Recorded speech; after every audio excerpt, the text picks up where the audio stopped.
Et bonjour. Est-ce qu'on peut parler de la ponctualité du piqué quand même?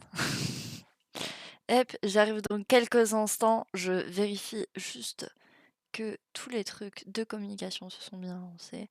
Ouais, ouais, ouais, ouais, ouais, ouais, ouais. C'est tout bon, c'est tout bon.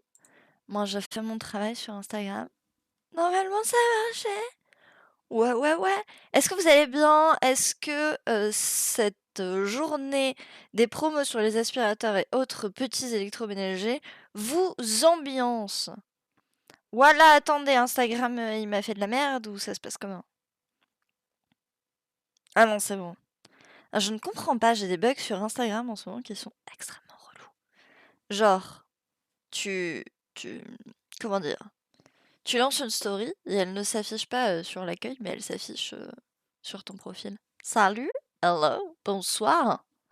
Vous avez vu comme j'ai tout installé tout seul? En même temps, il vaut mieux, je suis quelqu'un de la tech, alors si je sais pas installer mon overlay tout seul, on est un peu dans le cake. Dans le cake. Et coucou Brocavision, coucou Captain, coucou Bâche pour petite bulle. Donc oui, bonjour, bienvenue sur le piqué. À celles qui ne connaissent pas, recoucou à tous de celles qui connaissent déjà. Du coup, nous nous retrouvons aujourd'hui pour lire ensemble des pages d'une BD que des amis m'ont offert, dont Captain qui s'appelle Le Culotté, qui est une BD de Pénélope Bagieux. Alors certaines personnes vous diront c'est un roman graphique, nanani nanana.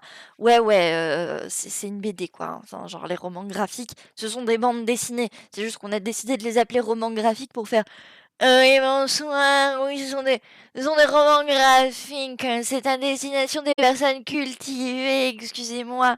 Euh, Théma Gallimard, qui a fait un gros post pour dire oui, les romans graphiques poussent plus loin la psychologie de leurs personnages, bien évidemment, par rapport aux mangas ou aux bandes dessinées classiques. Alors que, bah non, en fait, hein, c'est juste de la merde. Mais bref. Du coup, vous m'entendrez dire BD. Désolé pour celles à qui ça irrite l'oreille, mais j'en ai rien à fiche. Voilà. La musique est forte, la musique est trop forte. Ah, ça doit être parce que c'est shy. Ah ouais, je suis désolée pour la musique, c'est trop chiant. J'ai fait une playlist spéciale sur Deezer qui est en public, où c'est non-binaire et meuf sur. Sauf que le problème, c'est que d'habitude, quand je fais monitoring et sortie, j'ai la sortie audio, donc je peux m'en lancer sur mes propres musiques, surtout que j'ai fait exprès de mettre des artistes que j'adore, mais OBS a décidé qu'aujourd'hui j'avais pas le droit d'entendre ma propre musique. Donc voilà, OBS il m'a vu ce matin et il m'a dit Nick. Donc voilà. Là vous entendez EQT. Alors il y a beaucoup de hyper pop parce que c'est ce que j'écoute beaucoup comme musique. Donc il y a beaucoup d'artistes d'hyper pop.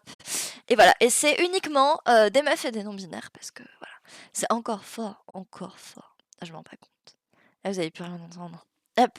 Et coucou, il est Thérèse. Comment ça appeler les romans graphiques pour justifier le fait qu'on mette.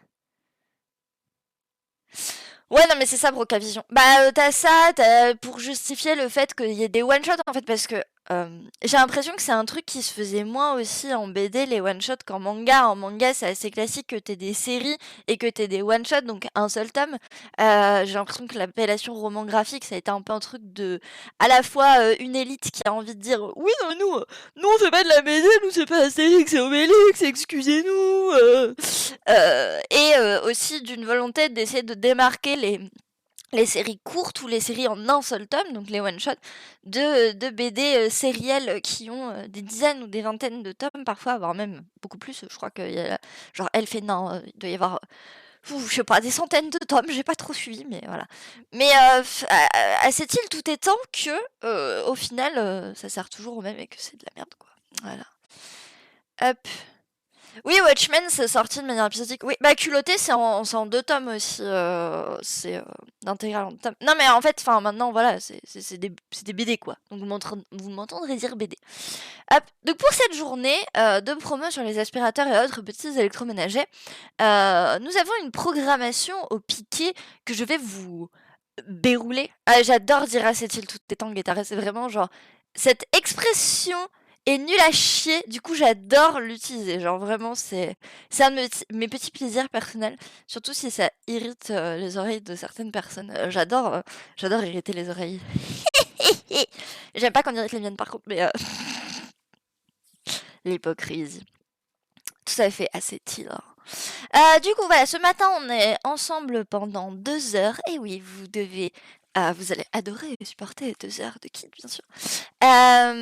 Ensuite, de 12 heures à 14 heures, je laisserai l'antenne du piquet à Barbara, la gauchiste, pour son créneau Elle, parole de femme. De 14 heures à 16 heures, il y aura du Breath of the Wild animé par Metallicorn qui s'appelle du coup Grave of the Wild. Voilà. Je sais pas encore ce qu'elle a prévu, mais peut-être blocage dans Zelda, j'en sais rien. De 16 heures à 18 heures, on a une petite discussion, table ronde, trans et féminisme, où en est-on en non-mixité, si je ne dis pas de bêtises, que des personnes trans. Donc ça c'est cool. Avec Echarp, Hypnos Night et d'autres invités. De 18 heures à 20 heures, on a un React C'est mon choix, elle défonce, avec 3 restats de la React, si je puis dire ça comme ça. Il y a eu un don. Oh, merci, Sherpa des Neiges, de donner 20 balles. Ma situation m'empêche de gréver, mais je soutiens quand même. Eh bien, merci énormément pour tes 20 balles. C'est exactement le genre de choses qu'on fait quand on peut pas gréver. Donc c'est trop, trop cool. Merci pour ce geste. Et le don, c'est un geste social. Merci énormément. Et coucou Barbara. Voilà, du coup, 3 restats du réac, hein, n'est-ce pas? Eva Samaï, Sido Lacrado et Alice Rage. De 20 heures à 22 heures, on va avoir Nivi qui fraude le fisc. Alors, je ne sais pas ce qui va se passer durant ce créneau, je connais uniquement le titre, mais j'ai beaucoup de questions sur la gauche qui fraude le fisc, mais bon, peut-être que Nivi est infiltrée. Je ne sais pas. Je déconne, je connais Nivi. Nivi est une très, très bonne personne. Et de 22 heures à minuit, on aura Démocratie 4 à la... Non, Démocratie 4, la gauche gouverne enfin, animé par Tita Liuma. Et pour prolonger un petit peu ce 8 mars, parce que oui, on considère que de minuit à 2 heures du matin, c'est encore le 8 mars, il y aura la suite du Smash Hors Pass de Echarp et Claire, donc qui vont continuer de rate les politiques en fonction de si c'est smashable ou passable. Je vous laisserai découvrir si vous ne savez pas ce que ça veut dire. En temps voulu. Ah, Turnip Boy, peut-être ça va être ça, ouais. Ouais. Peut-être ça va être ça. Et très bon jeu d'ailleurs, Turnip Boy, Escape Text Evasion. Alors, je vais pas vous mentir, au départ, je voulais présélectionner les pages qu'on lisait ensemble, genre en prenant les personnes que je connaissais pas, ou au contraire des gens que je connaissais, et j'étais en mode ah ouais, je veux trop parler de cette personne. Mais le souci, c'est que j'ai pas vraiment eu le temps. Parce que hier, je suis allée en manif et que j'ai fait un shutdown after manif. As a good autiste personne qui va dehors, qui veut faire un live et dont le cortège qui d'habitude était calme a une énorme sono qui défonce les oreilles, donc je ne pourrai plus aller dans cette partie du cortège s'il y a à nouveau la sono, ce qui, vu que moi j'ai déjà du mal avec le social, là c'est un endroit où je connaissais un minimum des gens, je ne peux plus y aller parce que c'est insupportable sensoriellement en fait, juste à côté des baffes, c'est non, je ne peux pas. Et il y a eu des énormes pétards et tout l'overwhelm a créé ça, et du coup ce matin j'ai dû rattraper plein de trucs, et du coup je n'ai pas pu préparer comme je voulais, mais on va s'en sortir. Ah bah déjà pour sûr, on va aller commencer par ça, parce que c'est un nom que je connais, parce que c'est une personne qui est autiste aussi, qui est Temple... Est-ce que c'est elle? Ou est-ce que c'est Temple Gardien? Je sais plus. Mais le nom me dit quelque chose. Après, je suis un caca pour retenir les noms. Alors, page 145, c'est par les Malabars. C'est parti. Alors, hop. Temple Grandin interprète des animaux. Voilà, pour vous montrer un peu. Du coup, en fait, c'est une BD où à chaque fois, il va y avoir le nom d'une femme et on va avoir un petit bout de son histoire. Et du coup, comme on est sur un créneau un peu en live et tout, si on a des questions supplémentaires ou envie d'approfondir les sujets, on pourra toujours aller faire des recherches sur internet ensemble. Et ça, c'est cool. Alors, 1947 into Euh, est-ce que c'est elle? Je sais pas. Attendez. Parce que du coup, j'ai envie d'aller voir, genre, est-ce que c'est la personne à laquelle je pense ou pas du tout? Parce qu'il y a une personne très active dans la communauté autiste qui a fait beaucoup de bouquins qui s'appelle Temple quelque chose. Euh, est-ce que c'est... Ouais, c'est ça, c'est Temple Grand Nain.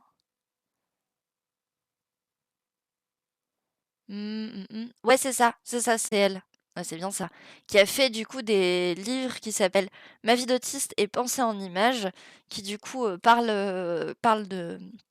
de son trouble du spectre autistique. Et elle a fait aussi, en collaboration avec quelqu'un, un espèce de manuel de survie quand on est autiste, comment en gros converser avec les gens, qui est hyper intéressant. Et il y a Dialogue avec Temple, qui est aussi un truc un peu interview où elle parle de son quotidien et qui est méga intéressant. Enfin, du coup, voilà, c'est... Mais en fait, le truc, c'est que techno, j'avais des écouteurs à réduction de bruit. À chaque fois que je suis en manif, j'ai des écouteurs à réduction de bruit ou des bouchons d'oreille pour survivre au bruit. Le truc, c'est que là, en fait, j'ai un problème aussi je ne supporte pas avoir mon casque trop longtemps parce que je sens beaucoup plus fort que la normale, même en réglant bien, le fait d'avoir des trucs sur la tête. Et du coup, hier, il y avait le casque, le son, les gens. Les odeurs, parce qu'il y a des trucs qui ont brûlé, il y avait des fumigènes, il y avait, les odeurs de bombes de peinture et tout, ça me dérange moins. Il y avait le stress, du live de genre: «Est-ce que ça marche? Est-ce que ça marche pas?» parce qu'il y a eu des trucs à régler au dernier moment.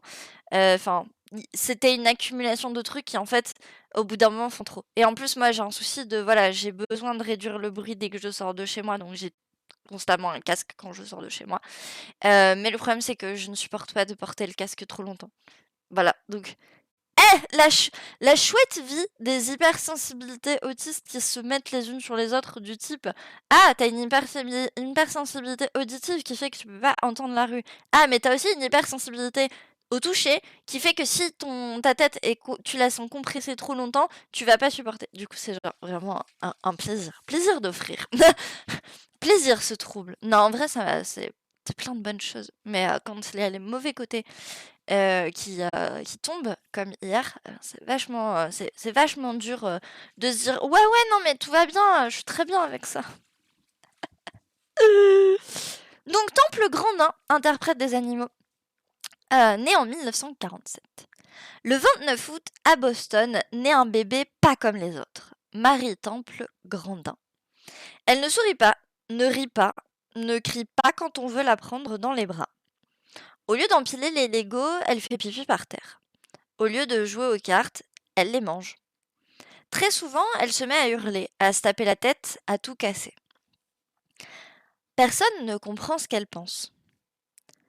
Ah, ni même si elle pense. Richard, elle est spéciale, c'est tout. Mais Temple a plus de 3 ans et ne parle toujours pas. Alors sa maman l'emmène voir un neurologue. Le docteur lui fait subir toute une batterie de tests et en conclut qu'elle n'est ni folle ni bête. Ce dans quoi la petite fille semble être enfermée, c'est l'autisme du grec, auto, soi-même. Ce qui explique entre autres que la fillette soit aussi frustrée de ne pas pouvoir s'exprimer et qu'elle ne supporte pas le contact physique alors même qu'elle a tant besoin d'affection. Ça aussi, c'est les doubles signaux très sympathiques. Elle est attardée ou quoi? Oula, oula! Le A-word là, comme ça, genre. C'est trop mignon! On voit la petite, et c'est noté. Aime s'auto-câliner entre les coussins. Et j'avoue, c'est trop bien. Genre quand tu peux te pressuriser contre des coussins, t'as pas besoin de gens, t'as juste besoin de coussins. C'est tellement parfait! C'est trop mimes. Par contre, le père avec sa remarque, genre validiste violente, genre psychophobe violente, bonjour.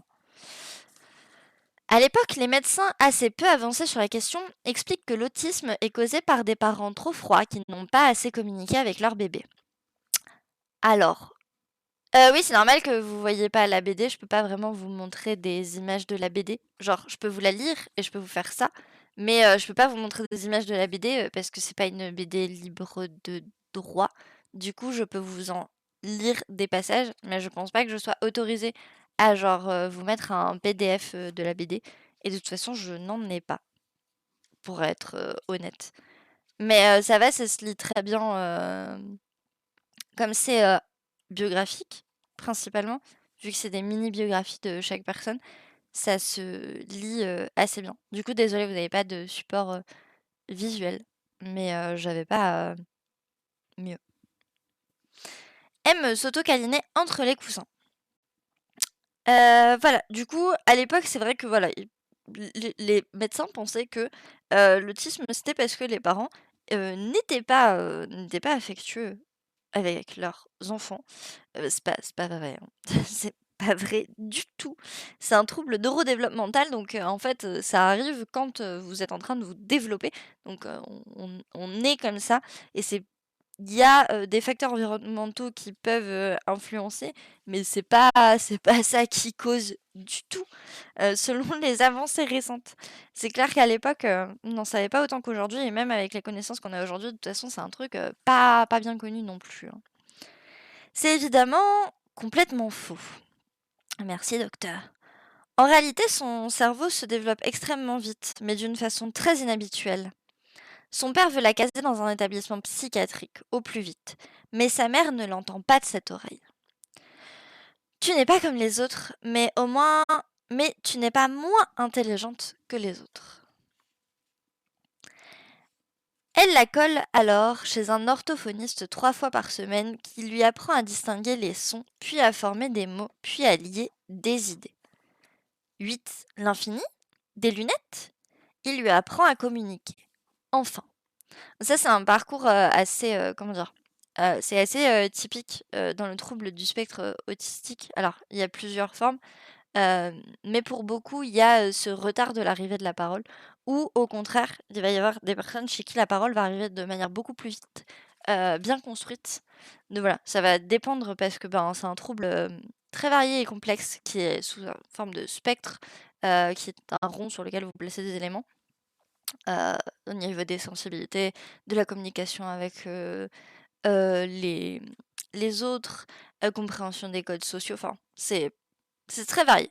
Mais là, ce qui se passe dans son enfance, c'est un truc qui se retrouve chez beaucoup de personnes. Moi, personnellement, j'ai pas eu ça, j'ai eu l'inverse j'ai parlé très tôt sur des, de manière construite, et c'était genre, Nani? Mais bon. Sa mère la sent prête et se décide à la jeter dans le grand bain. Et du coup, la petite démarre l'école. Ce soir, mon bébé. Temple aime bien son école, les enfants et sa maîtresse. Mais la vie en société n'est qu'une succession d'agressions. Les différentes agressions. La cloche lui vrille les tympans, son col trop serré l'oppresse, le parfum de la maîtresse lui fait tourner la tête. Elle entend chacune des voix dans le brouhaha de la cantine. Ses chaussettes neuves l'irritent comme du papier de verre. Ambiance. Oui, sentier battant. BM. Je ne sais pas ce que tu essayes de communiquer. Est-ce que c'est un genre pendu? J'essaye de comprendre. Les informations reçues par le cerveau de Temple sont amplifiées, distordues, ingérables. Elle panique et ne parvient à se calmer qu'en se concentrant sur des choses répétitives et apaisantes. Donc là, on voit la petite qui joue avec des grains de sable. Je sais pas si c'est ça sur le clavier. Sa maman persuade l'école de le laisser rejoindre le club de menuiserie, qui est en principe réservé aux garçons. Elle se révèle extrêmement douée, et en plus, construire des choses semble la détendre. Son intelligence visuelle est enfin mise à contribution. En effet, Temple ne pense pas en mots, mais en images, incroyablement précises et détaillées, archivées dans un cerveau rangé comme un ordinateur super rapide. Ce qui explique que pour elle, les concepts abstraits comme les émotions restent un mystère. Maman, le bébé fait un drôle de bruit. Et là, on voit un bébé qui pleure. Oui, j'avoue que un peu compliqué les émotions des gens. Pour résumer grossièrement, elle ne dit pas les blagues, mais trouve toujours Charlie en quelques secondes. Et là, on voit Charlie de Où est Charlie? Là. Charlie de Où est Charlie? Ou Waldo en anglais. Je sais pas ce que sont ces caractères, j'avoue. Moi, pas comprendre. Mais Temple s'apprête à vivre l'expérience la plus brutale et la plus traumatisante de sa vie. Le collège de filles. On aurait pu dire le collège tout court, mais le collège, quelle période agréable. Non. C'est trop grand, trop bruyant, trop agité, trop compliqué. Temple répète des mots pour essayer de se calmer, et comme en plus elle peine à lire les expressions des visages ou le sous-texte, elle ne comprend pas quand on se moque d'elle. Au fait, on a voté à partir de maintenant, tu t'appelles... Il y a un mot psychophobe. Dac Temple, je m'appelle Temple, je m'appelle Temple. Mais parfois elle perd le contrôle. Elle se roule par terre, elle hurle, elle cogne. Elle se fait virer du collège. Et oui, parce que les institutions ne sont pas habituées à devoir gérer ce qui a l'air d'être des meltdowns. Hein, parce qu'en général, les meltdowns, c'est ce genre de choses où on peut malheureusement se faire mal. Cette fois, son père entrevoit une vraie occasion pour se débarrasser d'elle pour de bon. C'est vrai, il pas patriarcat, clairement. Tu refuses de voir la réalité en face, je t'interdis. Tu refuses de voir la réalité d'en face, elle est neuneu. Je t'interdis de parler comme ça de ma fille. Sa mère joue alors sa dernière carte. Une école très spéciale, au milieu des bois, pour une trentaine d'élèves seulement. Donc là, on voit Hampshire Country School, élèves exceptionnels. Exceptionnels. Et accessoirement, ses parents divorcent. Accessoirement, ses parents divorcent. Non, sans déconner. Le père est un connard validiste. La mère aime sa fille, du coup elle va divorcer du connard validiste qui veut juste enfermer l'enfant parce qu'elle n'est pas comme les autres enfants. Quel connard! Quel connard! Un genre d'académie du professeur Xavier où Temple rencontre enfin des gens comme elle. Vous n'êtes pas ici à cause de vos faiblesses, mais grâce à vos capacités. Les deux sont liés. Parmi tous ces ados bizarres dont la société ne sait pas trop quoi faire, Temple se sent en sécurité. Elle a des amis, mais ne comprend toujours pas vraiment l'adolescence. Les garçons, eh bien moi je les trouve moins intéressants que d'autres espèces comme le chien ou le chat. Accurate. Accurate. Ses copains la surnomment super garçon manqué. Elle dessine très bien, surtout les chevaux. Pas les portraits car elle n'arrive pas à faire les visages. Mais elle n'aime pas apprendre. Ses profs s'inquiètent de son incapacité à se concentrer et de ses crises de panique en classe. Et là, on la voit, se sent toujours comme un animal traqué sur le qui-vive en alerte. Patrakiarkaka. Un passe, on n'est pas très bien. Sa mère a alors une idée, décidément. L'envoyer tout l'été en stage chez une tante en Arizona, dans un ranch. En fait, là, la partie de la bio, elle est sur Temple, mais sa mère, elle a aussi fait beaucoup de choses, mine de rien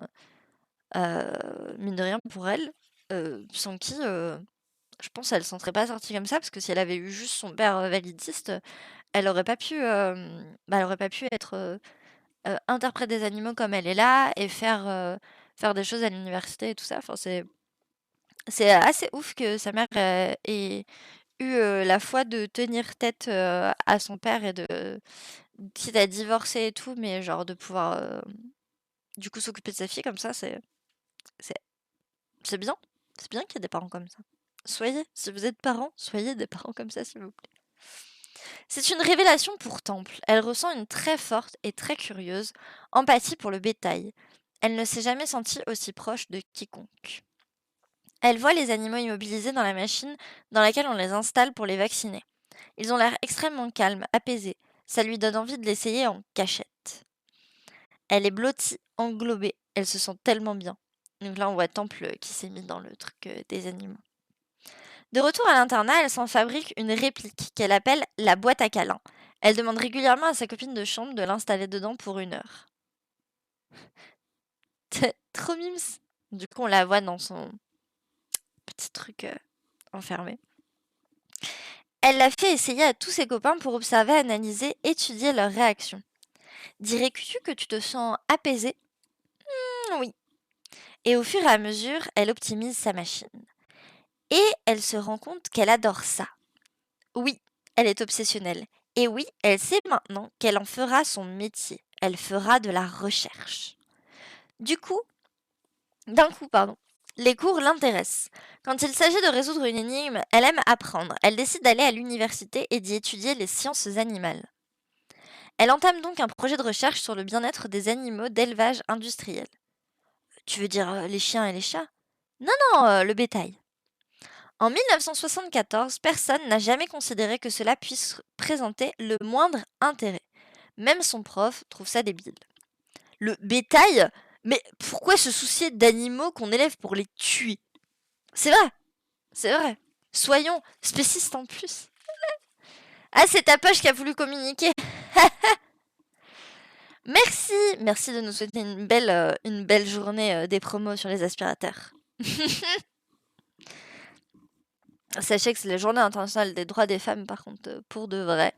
Euh, et du coup, c'est pour ça qu'il n'y aura pas d'hommes, mais il y a aussi des minorités, enfin des personnes. Je sais pas comment on dit en fait entre minorité de genre et genre marginalisé. J'arrive jamais à savoir c'est quoi le meilleur terme. J'ai pas fait mon choix là-dessus et je comprends pas bien la nuance. Mais bref, des personnes comme moi qui sont des personnes non binaires ou à genre, quoi.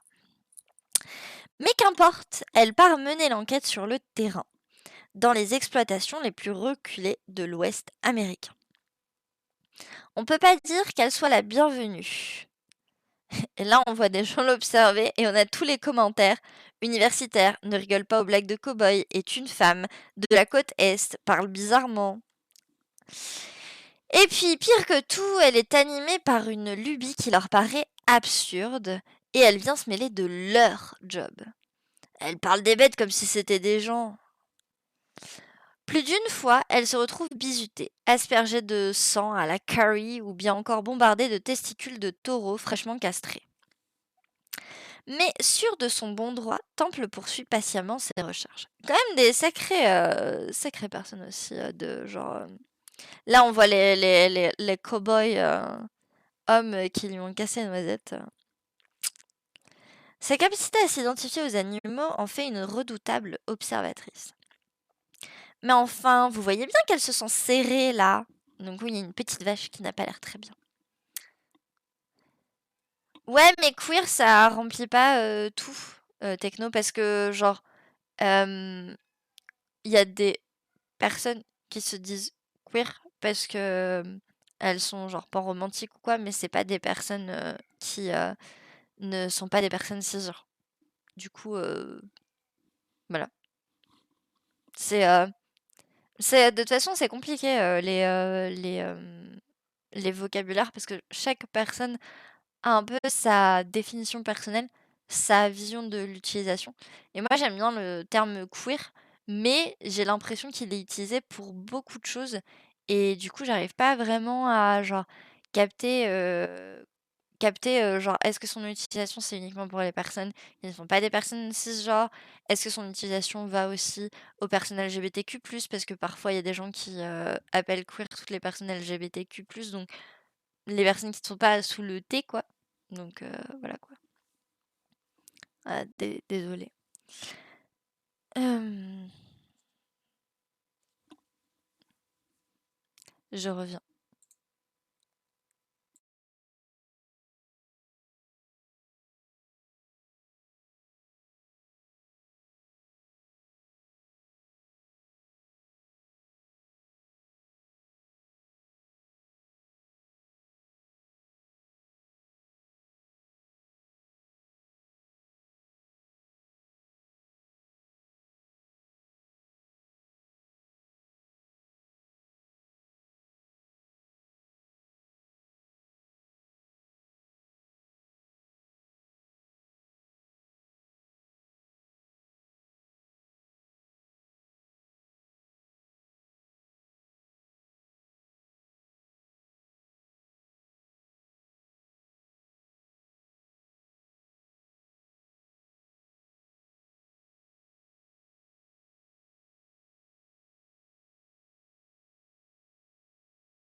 Heureux.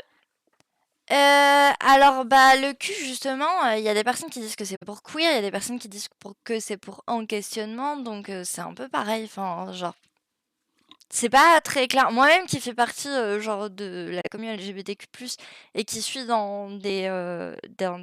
notamment une asso locale ici qui, qui orga la marche des fiertés à Lyon, enfin. C'est comme je disais, en fait, le cul, il y a des sources sur lesquelles tu trouves que c'est pour les personnes en questionnement, il y a des sources sur lesquelles tu trouves que c'est pour queer, donc mais c'est comme, enfin, voilà, il y a le IA aussi qui est pas mis tout le temps, enfin, il y a les gens qui utilisent les termes mo-gay, enfin, c'est compliqué et du coup, moi, je sais que j'utilise, enfin, ouais, niveau, vocabulaire, des fois, je suis un peu perdue sur, quoi utiliser et j'essaye de m'exprimer au mieux. Surtout que ben, malheureusement, enfin, je suis quelqu'un de très entaché à la sémantique parce que je suis quelqu'un de très littéral. Donc en fait, je trouve ça chiant. Je trouve ça extrêmement chiant qu'il y ait des mots qui puissent signifier des choses différentes en fonction de comment la personne les utilise, de qui les utilise, parce qu'en fait, je ne connais pas la pensée des gens. Bah oui, mais Technolapin, je trouve des sources sur lesquelles c'est noté questionnement. Donc voilà.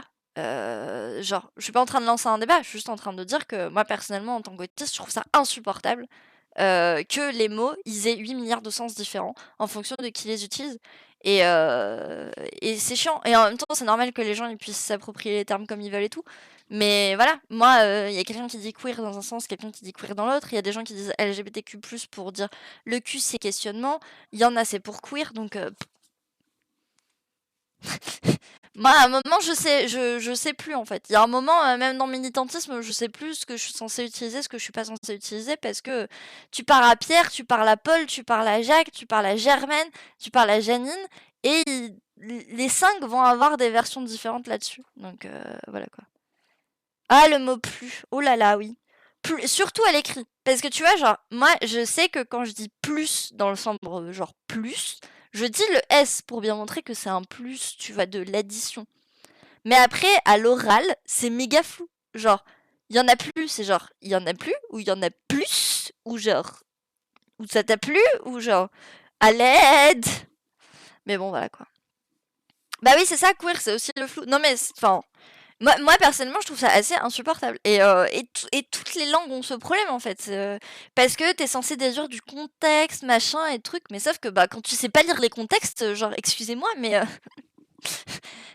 Et quand tu demandes aux gens, oui, mais c'est quoi ta définition de ce truc? Après, ils sont en mode, oui, non, mais je veux pas partir dans un débat.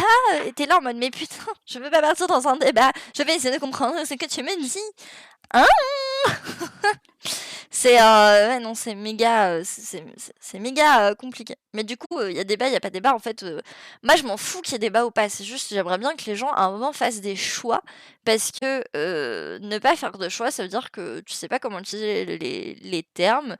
Et même moi, des fois, bah, du coup, je sais pas, en fait. Moi, j'aime bien le mot queer parce que je le trouve joli. Aussi parce que avant, c'était une insulte et que je trouve ça bien de se le réapproprier. Le truc, c'est que je ne sais pas exactement, genre, le sens que les gens y mettent derrière. Du coup, je l'utilise très peu parce que, ben, moi, je suis là en mode. Alors, pour moi, ça veut dire ça, mais si je l'utilise, potentiellement, la personne en face de moi va le comprendre différemment. Et voilà quoi. Alors, ça me saoule quand je dis je t'aime à une personne. Ah, mais tout à fait, Cap. Tout à fait. Mais, ouais, non, mais c'est hyper difficile. En fait, tu peux pas.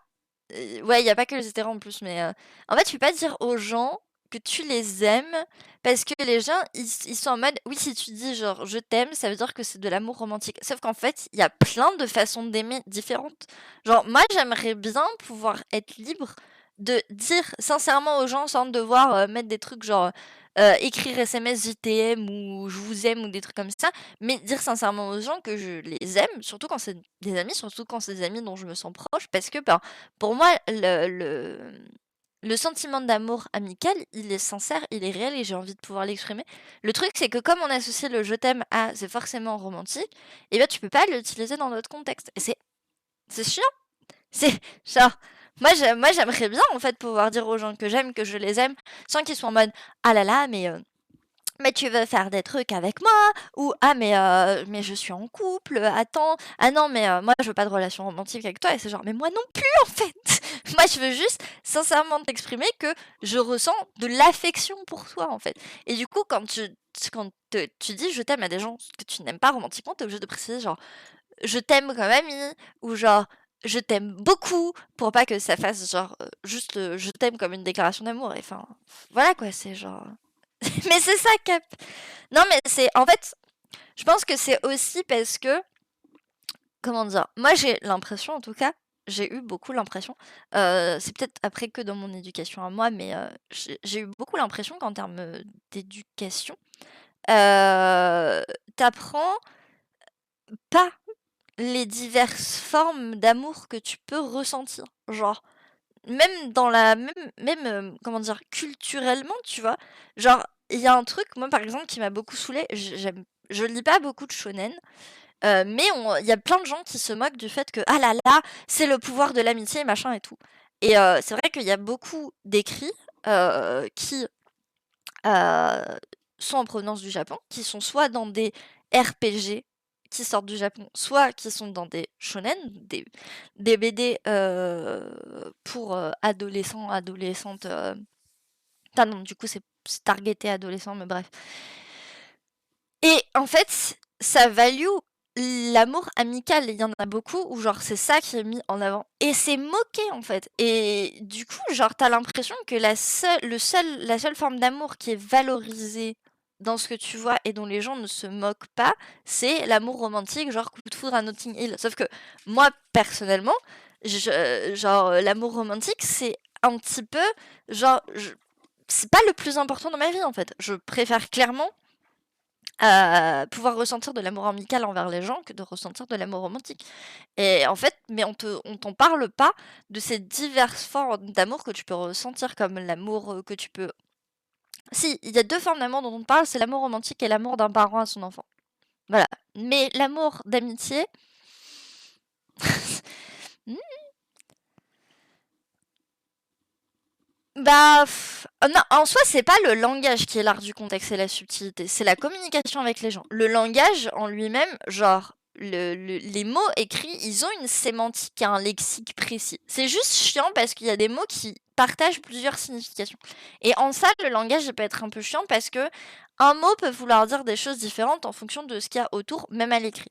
Mais ça, tu peux aller chercher une définition dans le Larousse et trouver très facilement. Mais le problème, c'est la communication avec les gens. Enfin, moi, personnellement, mon gros problème, c'est la communication avec les gens. Parce que les gens, ils te disent pas c'est quelle définition qu'il faut utiliser. Ils te donnent pas l'exact contexte. Des fois, ils te disent un truc et t'es censé comprendre tout ce qu'il y a derrière. Et c'est genre, excusez-moi, mais non. Du coup, pour moi, c'est pas le langage, l'art de la subtilité et des non-dits, c'est la communication entre êtres humains. Parce que pareil, j'ai beaucoup plus de facilité, moi, personnellement, à comprendre comment vont mes chats et à communiquer avec mes chats. Genre, ça, j'ai pas de problème. Genre, Shiva et Zouzou, je maîtrise. Par contre, les êtres humains, des fois, c'est trop compliqué. Désolée. Et puis des fois, quand il y a des gens qui font des messages contraires à comment ils ressentent vraiment et que t'es censé comprendre, je suis là en mode alors non, c'est pas possible. C'est pas possible. Force de compenser. Soit ils ont canne avec leurs parents. Non mais je pense que tu vois le je t'aime dans la relation familiale parent-enfant, il est pareil, il est assez admis. C'est parce que c'est une forme d'amour que tu vois assez souvent. S'il y a un problème de spectre, appelez SOS Fantôme. Alors je sais pas si SOS... Putain, j'ai trop envie de faire un petit comic stream où genre, t'es là en mode oh mon dieu, ici il y a un trouble du spectre autistique. Et tu vois genre une personne autiste et t'as le Ghostbuster qui aspire et après c'est genre tu vois l'autisme qui part de son corps. Et après t'es là en mode plus du tout autiste. Et en fait tu vois que la personne n'a pas changé parce que ça ne part pas comme ça. Ce serait marrant. Là faut que je me l'écrive dans mes idées de comic strip. Oui, parce que je prépare des comic strip. Mais du coup, faut que je me l'écrive dans les idées. Ce serait extrêmement drôle. J'ai déjà la vision en tête du panel de 4 avec la derp face du Ghostbuster qui est là en mode ah mais ça va pas marcher. Lol. Je pense qu'on fait un plat de l'amour romantique comme objectif. Mais c'est ça. En fait, il y a 2 formes d'amour qui sont montrées comme des objectifs de vie. C'est soit faut que t'aies un gosse et que t'aimes ton gosse, soit faut que t'aies une personne romantique et que tu l'aimes romantiquement. Et c'est genre. Sauf que tu peux très bien avoir des goals dans la vie qui ne sont pas ça. Hein. Moi personnellement, je ne ressens rien. L'idée même d'être enceinte ou d'avoir un enfant me donne envie de vomir. Donc autant vous dire que c'est genre je n'ai jamais développé ça et je ne le développerai jamais de ma vie. C'est pour ça que je suis quelqu'un qui cherche très fortement à genre ligaturez-moi tout ça s'il vous plaît. Quick là, finito que j'ai plus à stresser au cas où il y a des bordels ou je sais pas quoi. Finito. Et l'amour romantique, ça a clairement jamais été un de mes objectifs de vie, en fait. Genre, moi, j'ai plus eu l'objectif d'essayer de trouver des amis sincères, parce que c'est un truc qui est dur à avoir. Mais voilà, le truc, c'est que ça a jamais été valorisé non plus. Genre, c'est vraiment très moqué. Et surtout qu'en plus, parlons du fait que les gens ils catégorisent leurs amis entre genre ouais alors il y a les best friends et il y a les vrais amis et puis après il y a les amis et puis après il y a les potes et puis il y a les connaissances et t'es là en mode mais au secours alors que moi genre quand genre je suis amie avec quelqu'un c'est je suis amie avec quelqu'un genre pleinement c'est pas genre un petit peu ou pas du tout c'est genre soit j'aime bien la personne mais je suis pas son amie quoi genre je l'aime bien cool soit c'est mon ami soit je m'en balèque mais il y a pas de nuance et pour les gens il y a 8 milliards de nuances et du coup mais je suis là en mode puis-je avoir votre manuel genre puis-je avoir votre culotté mais spécial déchiffré comment vous voyez les choses vachement plus simple quand t'aimes ton gars. Ah bah ça. Bah il y a des gens. Après voilà ça dépend les personnes mais pour moi c'est pas des objectifs de vie non plus. Parce que après ça dépend les gens. Il y a des gens à qui ça fait plaisir que ce soit des objectifs de vie.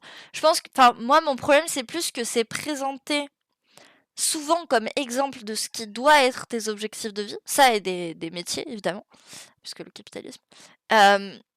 Mais j'avais des gens à qui ça fait simplement plaisir et pour être heureux dans la vie, elles ont envie juste d'avoir une famille et d'être personne au foyer qui s'occupe de ses enfants parce que c'est ça qui la rend heureuse. Mais après, faut aussi enfin, il y a aussi le fait que faire des enfants, personnellement, je trouve qu'il y a un truc de ok, tu le fais pour toi parce que tu as envie d'avoir un enfant, mais tu es censé faire un enfant pour cet enfant. C'est-à-dire que cette chose qui va venir au monde, elle sera pas forcément exactement comme tu veux.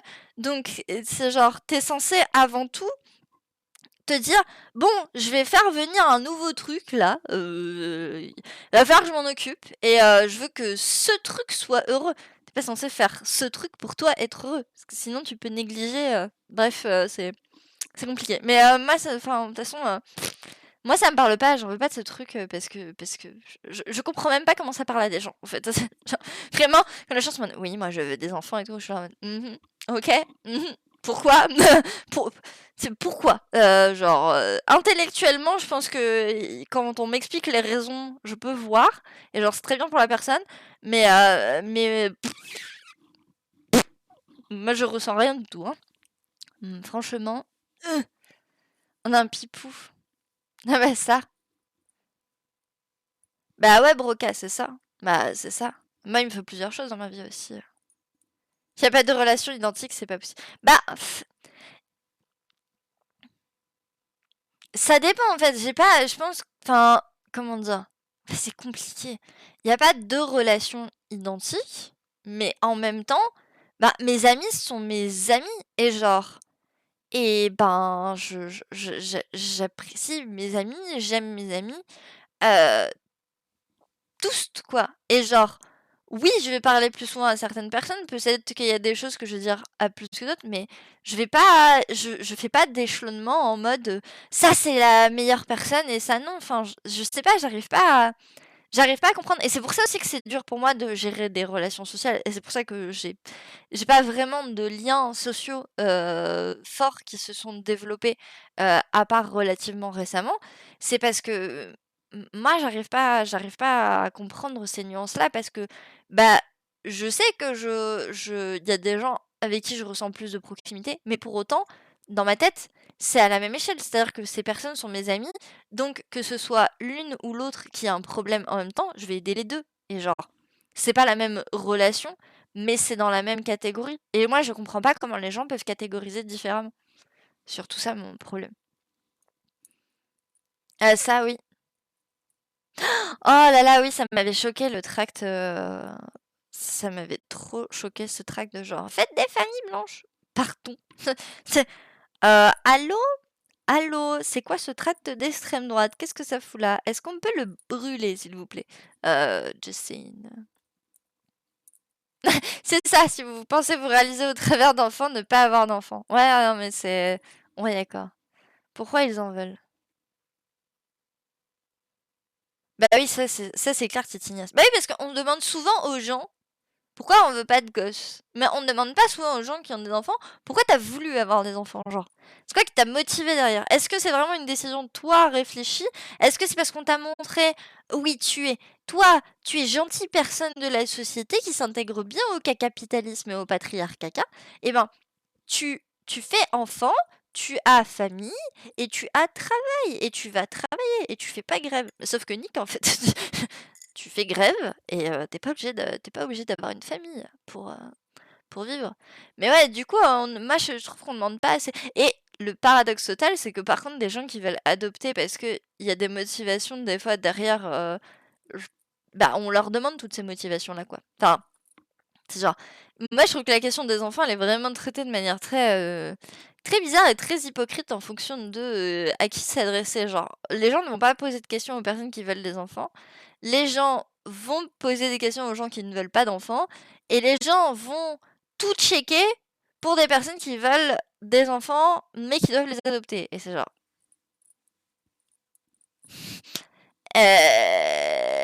ok, ok, ok. Et genre, je sais pas, très bizarre. Vous voulez pas d'enfants? Ah ça Broca, ouais, ouais. Moi je le dis depuis toujours en fait, parce que je n'ai jamais, genre d'instinct, maternel, paternel ou je sais pas quoi qui s'est développé. Ça m'a toujours, révulsée et on m'a toujours dit: «Non mais ça va arriver un jour, t'en fais pas, un jour tu vas vouloir» ou alors tous les trucs de: «Non mais tu vas regretter si tu fais ça». Zéro regret et au pire, je préfère regretter de pas avoir cette merde que d'en avoir un et de mal le traiter parce que j'en voulais pas en fait. Genre, surtout que bah, c'était dans le bouquin de Mona Chollet là qui était un peu la base, mais dans lequel tu as tout un passage justement de personnes qui ont eu des enfants et qui regrettent d'avoir eu des enfants et qui ne peuvent pas dire qu'elles regrettent d'avoir eu des enfants parce que sinon on dit que c'est des monstres, quoi. Genre, ah mon dieu, mais c'est horrible, comment tu peux dire que tu regrettes d'avoir eu des enfants et machin et tout, mais niquez-vous en fait. Et en fait, on n'en parle pas beaucoup, mais il y a des gens qui regrettent d'avoir eu des enfants parce que bah c'est aussi sacrifier une partie de ta vie, hein. Moi, c'est pour ça que je ne veux pas de ces choses-là. Il y a plein de choses qui me révulsent de base. Et en plus, non, désolé, hein, je vais pas niquer ma vie à moi pour un truc que je connais même pas. Genre, moi j'adopte des chats, je m'occupe de chats, c'est très bien. Genre, mes bébés chats, ils vont très bien. Ils se développent, ils pètent tout dans ma maison, mais je les aime inconditionnellement et c'est pas grave. Ils sont là pour avoir un toit et aussi pour me servir de couverture lestée. C'est très pratique. Et il y a des chats, ils se mettent sur vous et ça fait comme une couverture lestée, mais c'est pas aussi cher qu'une couverture lestée. Enfin, quoique, vu que les croquettes et les litières et tout, ça se discute, mais tu renvoies la question et il bug. Ah bah ça, trop hiérarchie. Bah ouais, c'est ça qui est je ressens exactement la même chose, j'arrive pas à catégoriser comme ça, quoi. ont bien eu lieu. Ah merde. Courage, Broca. J'espère quand même que tu es bien avec ta famille, mais... Ouais, c'est ça, Titinias. Beaucoup de dépression post-naissance pour les femmes qui n'ont pas le fameux amour maternel et qui culpabilisent. Ouais. Bah, l'instinct maternel... Bah, j'en sais rien si c'est un mythe ou pas, hein, écoute. Pour moi, c'est un mythe, mais parce que je le ressens pas. Du coup, je suis en mode...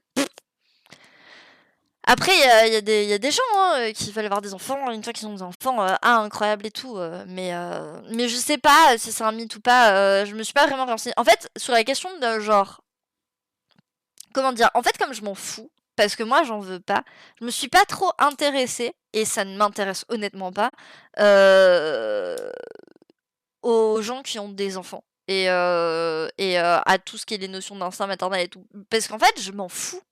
Fondamentalement, moi, je m'en balèque. C'est-à-dire que comme moi, je le ressens pas et que je sais pertinemment que je ne veux pas de ce truc et que y a d'autres personnes qui veulent pas de ce truc, en fait, juste le fait de... Je sais que j'en veux pas, j'ai pas envie d'aller plus loin.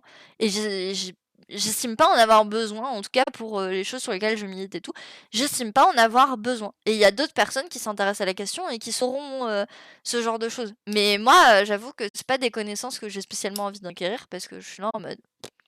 Je m'en fous, quoi. Genre, très honnêtement, c'est pas un sujet qui me passionne. Genre, moi, je sais que j'en veux pas et next. J'en veux pas. Coupez-moi les circuits, s'il vous plaît. Next. Ah, la dépression postpartum, ouais. Ouais, bah, il n'y a pas forcément la peur de pas aimer. Enfin, dans les dépressions postpartum, il n'y a pas aussi le fait que ben t'es plus le truc dans ton ventre. Je sais pas, j'ai pas trop compris. J'ai pas trop cherché. Ça existe, mais pas pour tout le monde. Comme plein de trucs. Ouais, c'est vrai, c'est vrai. C'est vrai qu'il y a plein de trucs qui existent, mais pas pour tout le monde. Genre, bah, l'amour romantique, par exemple. Il y a des personnes aromantiques. Moi, l'attirance sexuelle, hein, les gens ils étaient en mode ouais, ouais, horny et tout. Ça veut dire quoi? C'est quoi? Excusez-moi, je ne sais pas ce que c'est. Quelqu'un peut m'expliquer le concept? On m'a expliqué le concept, intellectuellement, je comprends. Je ressens pas et je suis là à observer, je suis en mode ok, donc ça marche comme ça. Mais c'est plus genre, je suis scientifique avec des tables en mode, alors si vous voyez ça, ça fait ça. Ok, très bien. Que quelqu'un qui est en mode, ah oui, je vois ça et je ressens le truc. Je ressens pas. Donc bon, c'est vrai qu'il y a plein de trucs. Instinct paternel. C'est vrai. C'est vrai, Guy, t'as raison. Handicap clouless. C'est ça, Ornikid clouless. Je ne sais pas, je ne comprends pas. Ah bah ça, Barbara. Bah ça, c'est très bien, en vrai. Mais ça, c'est un truc de... genre, comment dire? C'est un peu le mêlez-vous de votre cul, mais genre, il y a tellement de gens, et c'est un problème global, mais il y a plein de gens, tu fais ta vie, tranquille pépouse. Et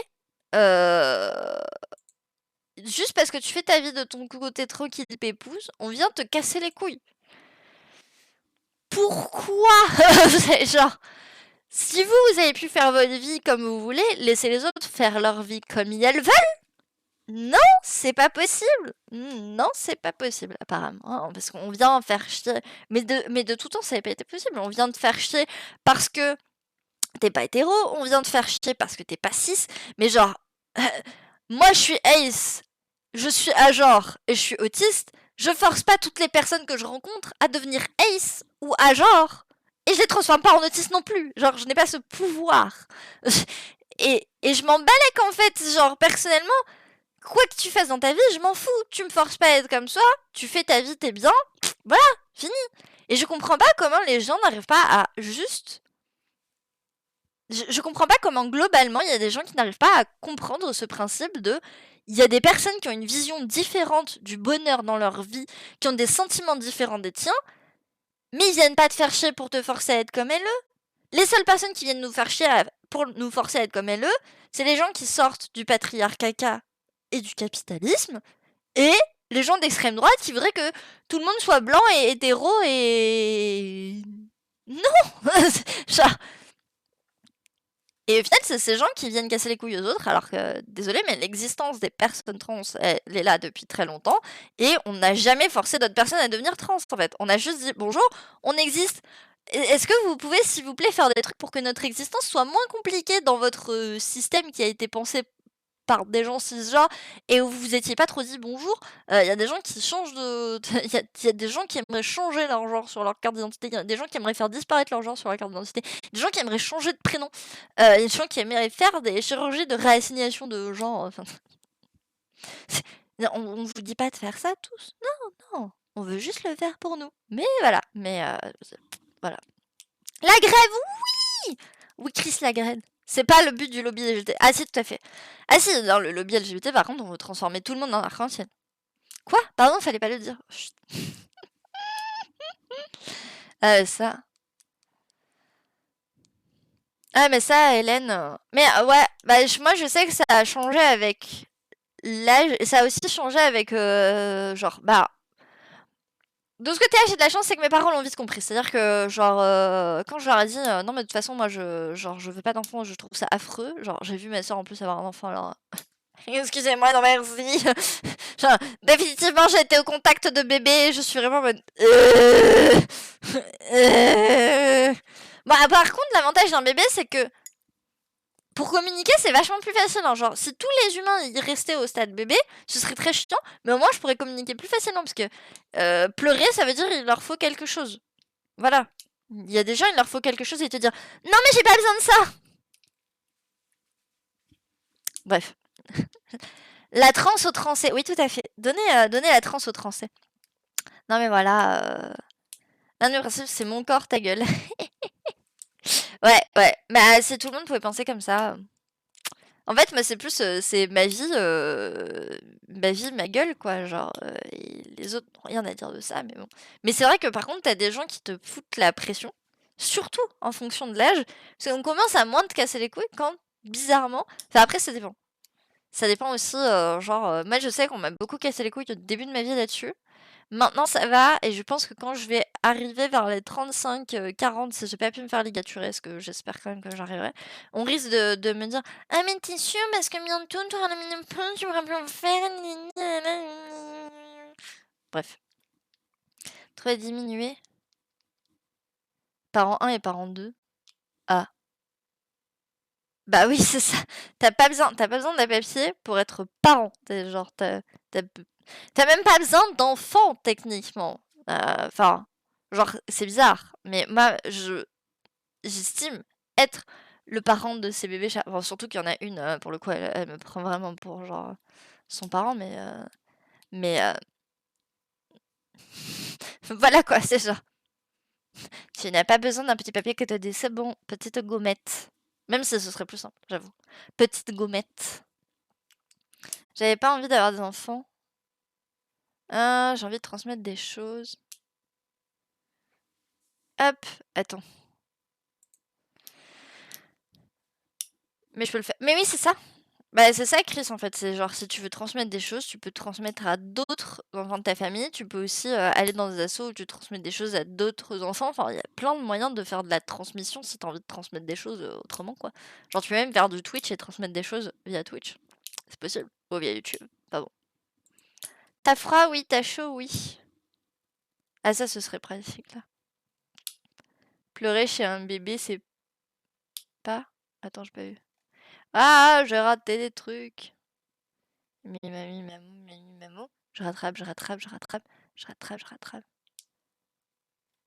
C'est pas mal compliqué à traduire en fait. Ouais, mais tu sais qu'il y a des trucs qui va pas, quoi.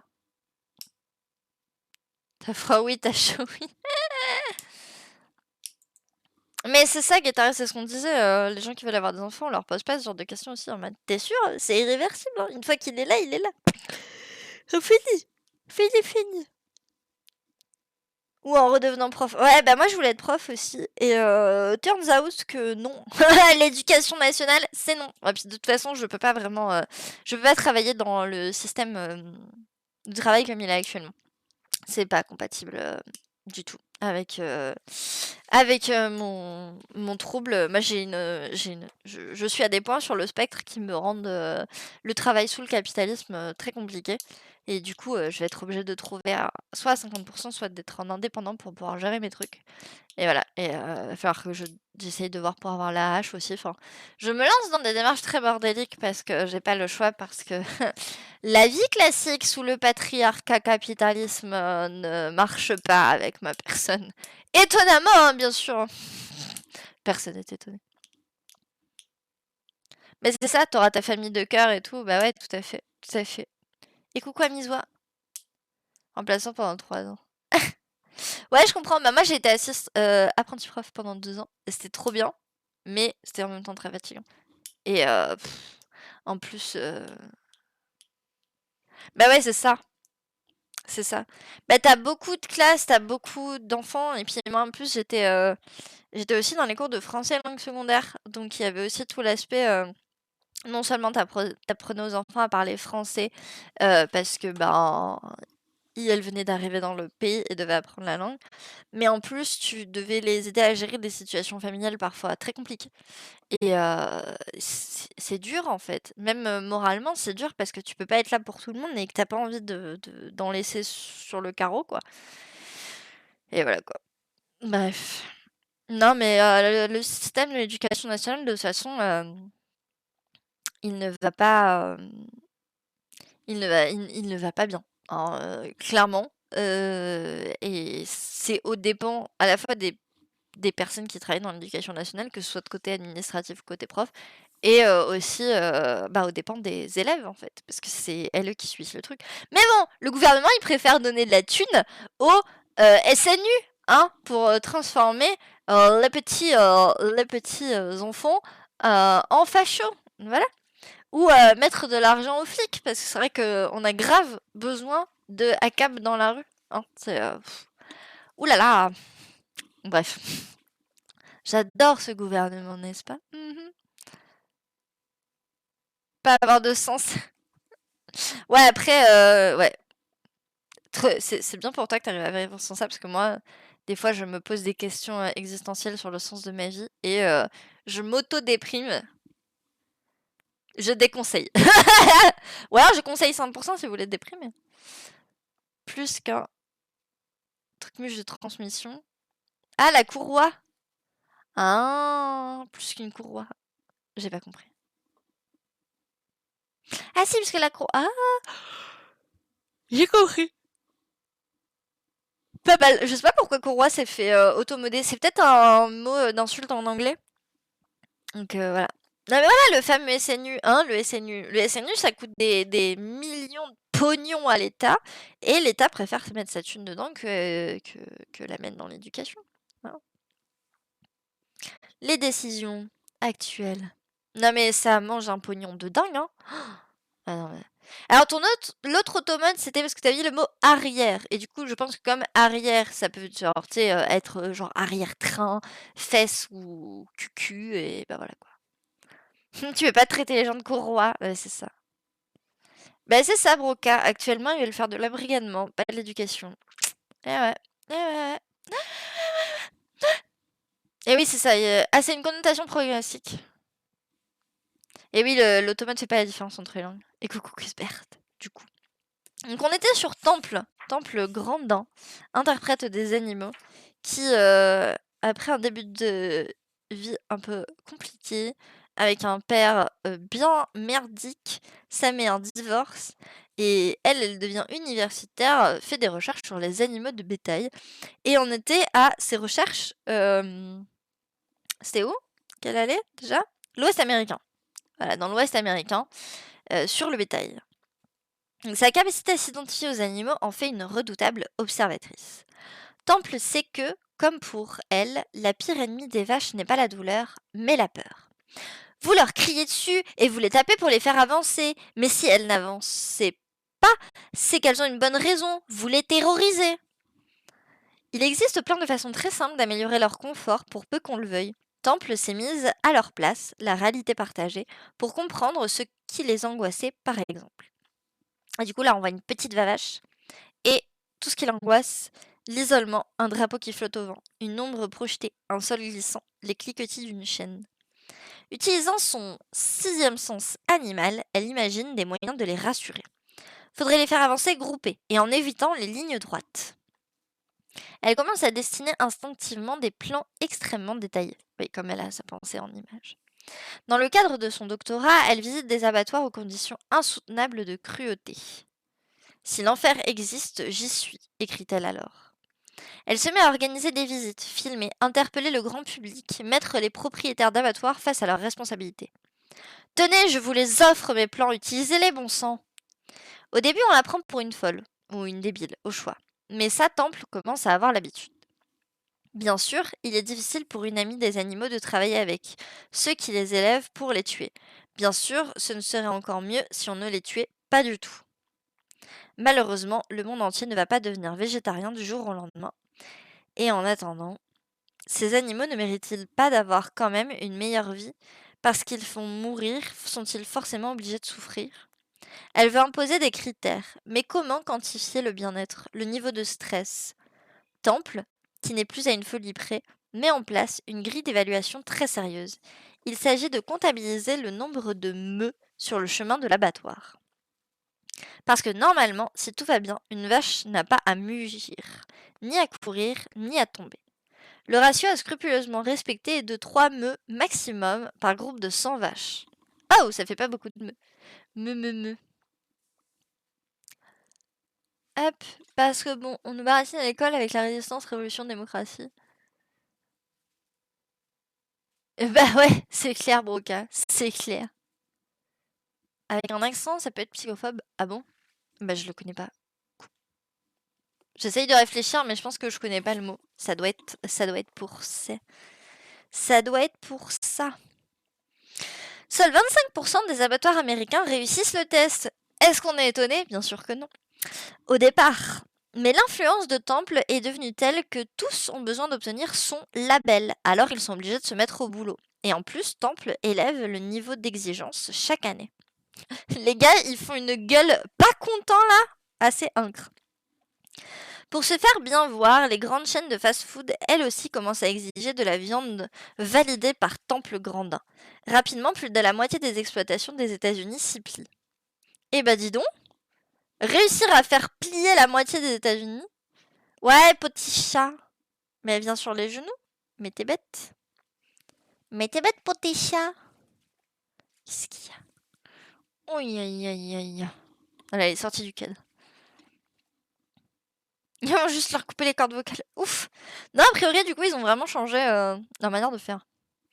Aujourd'hui, experte scientifique traduite en 20 langues, Temple continue de militer pour que les animaux d'élevage soient considérés comme des créatures dotées d'émotions et pas comme des machines. Ouais, elle est antispéciste, en gros. Bien sûr, elle est toujours plus à l'aise parmi les animaux qu'au milieu de ses congénères. Elle a vaincu ses problèmes d'expression et donne des conférences dans le monde entier, mais apprend encore par cœur des séquences de conversations anodines pour s'en sortir en société. Ce qu'on appelle les scripts en autisme. Genre, tu sors et t'as déjà prévu ta conversation. Ce qui est très chiant quand les gens sortent du script et que du coup t'es là en mode j'avais pas prévu ça. À l'aide, qu'est-ce que je dois faire? Qu'est-ce que je dois dire? Coucou l'escargot! Bon matin, toi aussi. Alors, super le match hier soir, n'est-ce pas?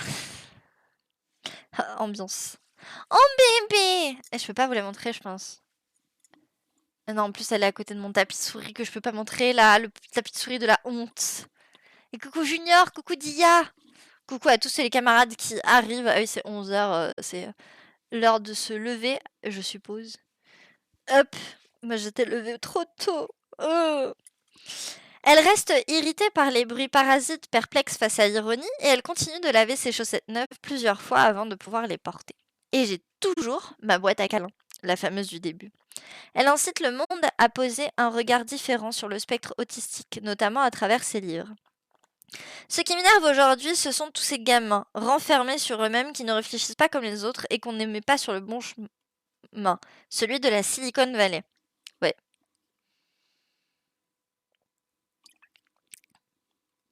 Ah, donc c'est l'inverse pour toi, Dia. T'as pas encore dormi? Eh ben, force, bon dodo soon, peut-être, je ne sais pas, peut-être t'as un rythme décalé aussi, peut-être tu fais partie de ces gens qui vivent la nuit, alors que moi, à partir de 23h, je suis en mode... Alix. Oui, oui, ça c'est AliX. Mais moi, c'est trop chiant de pas pouvoir entendre les musiques là, parce que j'aimerais pouvoir m'ambiancer. J'avais vraiment plein de musiques que j'adore. Oui, d'ailleurs, je vous ai pas filé le lien, mais la playlist, si vous voulez aller l'écouter, hop, qu'elle est en public, bah elle est sur Deezer, mais elle se reproduit facilement sur YouTube ou quoi. C'est juste parce que j'ai Deezer avec le taf, mais voilà, si vous voulez avoir chez vous, il y a plus de 3 heures de musique, et encore, j'ai pas mis tout le monde. Pardon, putain, il était énorme juste parce que j'ai bu de l'eau là. Ouf, ouf. Insomnie et manif du 8 mars. Merci. Bah bon courage pour la manif du 8 mars, hein. Moi je voulais la faire et vu ce qui s'est passé hier, j'ai dit ben tant pis, je vais pas aller à la manif aujourd'hui. Je vais même pas sortir. Ah oui, si vous voulez, il y a une amie qui m'a envoyé genre il y a une marque de sous-vêtements qui offre gratuitement une culotte de règles. Genre, tu peux juste passer dans le magasin et, et demander à avoir la culotte de règles gratuite pour aujourd'hui. Mais ça demande de sortir de chez moi. Et du coup, je suis en mode flemmax. Mais voilà, vous pouvez. Bah, hier, il y a eu la manif. Et hier, j'ai fait un shutdown après la manif. Shutdown, du coup, pour vous donner le contexte, c'est genre. Alors, j'ai réussi à ne pas pleurer dans la rue, mais parce que j'étais avec quelqu'un qui, du coup, m'a aidé parce que je suis pas allée seule. Mais en fait, j'ai du coup eu extrêmement de fatigue d'un coup et j'ai passé mon après-midi à rester allongée et genre pleurer, dessiner, regarder Le Seigneur des Anneaux. Voilà. Parce que tout s'est arrêté de fonctionner et que genre j'étais incapable de. Je parlais plus beaucoup, j'étais incapable de bouger une fois rentrée. Ça va que maintenant je les sens assez rapidement pour rentrer chez moi vite et que ça m'arrive plus dehors de ne plus pouvoir bouger et de devoir avoir quelqu'un qui me ramène chez moi, ce qui est quand même un peu chiant. Mais hier, voilà, c'était compliqué. Du coup, bah ouais, il y a eu du gazage intensif, mais moi je suis partie avant tout ça. C'est juste, en fait, il y a eu. Du coup, il y a eu des heurts avec la police. Moi, je suis passée après, donc t'avais les odeurs de fumée, de trucs qui brûlaient. Et il y a eu des énormes pétards. Genre, je sais pas c'est quel cortège qui avait des giga pétards, mais ne faites pas ça s'il vous plaît. Et le cortège avec lequel je vais d'habitude, là, ils avaient une énorme sono qui envoyait de la musique beaucoup trop fort. Et du coup, on a bien fait de s'en éloigner d'ailleurs. Mais en fait, t'avais des zones de calme à peu près nulle part. Donc voilà quoi. Ah ouais, non, mais mais là, en plus, genre, c'était vraiment des giga pétards. Je sais pas si c'était les pompiers, c'est arrivé, on était pas très loin de deux cortèges CGT, genre il y avait la CGT SNCF, je crois, genre CGT ferroviaire, et après je sais plus. Ah oui, c'est clair. Ouais, non, mais les manifs, toujours y aller à deux. Moi, de toute façon, les manifs, euh, j'y vais tout le temps à deux. Je ne vais pas si je suis seule. Et oui, c'était CGT Rail. Et je me demande si c'était pas LE, mais voilà. C'est ça, c'est un burn-out émotionnel, mais en fait, moi, il y a deux types de trucs que je fais. Il y a les shutdowns où en fait tu fais un burn-out émotionnel qui te draine physiquement et donc il y a beaucoup de tes fonctions qui s'arrêtent. Moi ça passe souvent par je ne peux plus parler, je ne peux plus gérer mes émotions, genre du coup je deviens un flot de larmes et j'ai plus l'énergie de bouger en fait. C'est genre il faut que je m'allonge et je peux plus rien faire et il faut vraiment mettre les trucs à proximité parce que je peux presque plus bouger. Même aller aux toilettes, ça me demande beaucoup d'énergie. Et t'as l'autre pendant qui arrive souvent, c'est les meltdowns, où là, c'est un burn-out sensoriel ou émotionnel explosif. Où du coup, moi, personnellement, ça va être des trucs de je vais me faire mal, je risque de casser des choses et du coup j'ai des mécanismes de trucs que j'essaye d'utiliser en substitut pour éviter de me blesser parce que ça peut déjà arriver de me blesser à cause de ce genre de choses. Donc voilà. Et hier j'ai eu de la chance, ça a fait le côté shutdown. Mais en même temps comme en ce moment, voilà, il y avait beaucoup de choses à gérer. Et moi j'ai souvent ces trucs-là causés par les deux en même temps. Hier, on va pas se mentir, c'était beaucoup le sensoriel de la manif quand même. Mais voilà. Du coup, c'est les deux types de choses qui, moi, m'arrivent souvent et qui sont assez fréquentes chez les personnes qui ont des troubles du spectre autistique, mais c'est pas unique aux personnes qui ont des troubles du spectre autistique. Il n'y a pas que les personnes autistes qui ont des shutdowns et des meltdowns, ça arrive à d'autres personnes qui ont d'autres neuroatypies. Et c'est extrêmement fatigant, et surtout des fois on les voit pas arriver. Et moi je les vois arriver maintenant parce que vu que ça fait 27 ans que j'en fais, et que disons qu'avant j'avais des mécanismes, des cachets, et que j'ai fait des burn-out à cause de ça. Maintenant je commence à sentir quand je vais atteindre un point où là faut que j'arrête tout et que je rentre, quoi. Mais c'est genre vraiment faut que je fasse ça rapidement, parce que sinon si je dépasse la limite, après je sais que je me retrouve dans des situations où j'ai pas envie de me retrouver à nouveau dans ce genre de situation, parce que c'est pas ouf. C'est pas ouf. Mais du coup voilà, quoi.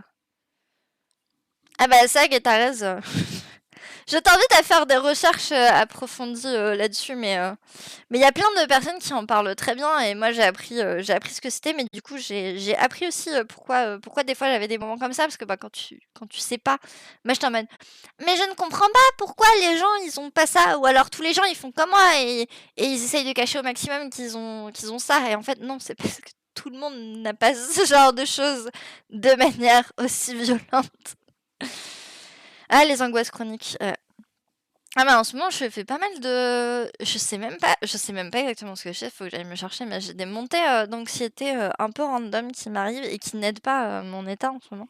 Ça m'arrivait avant-hier, ça m'arrivait dans le week-end aussi, je crois que c'était samedi. Enfin bref, j'ai des moments où genre je suis posée et d'un coup j'ai mon cœur qui va se mettre à battre super vite, et j'ai une montée d'anxiété où je suis en mode...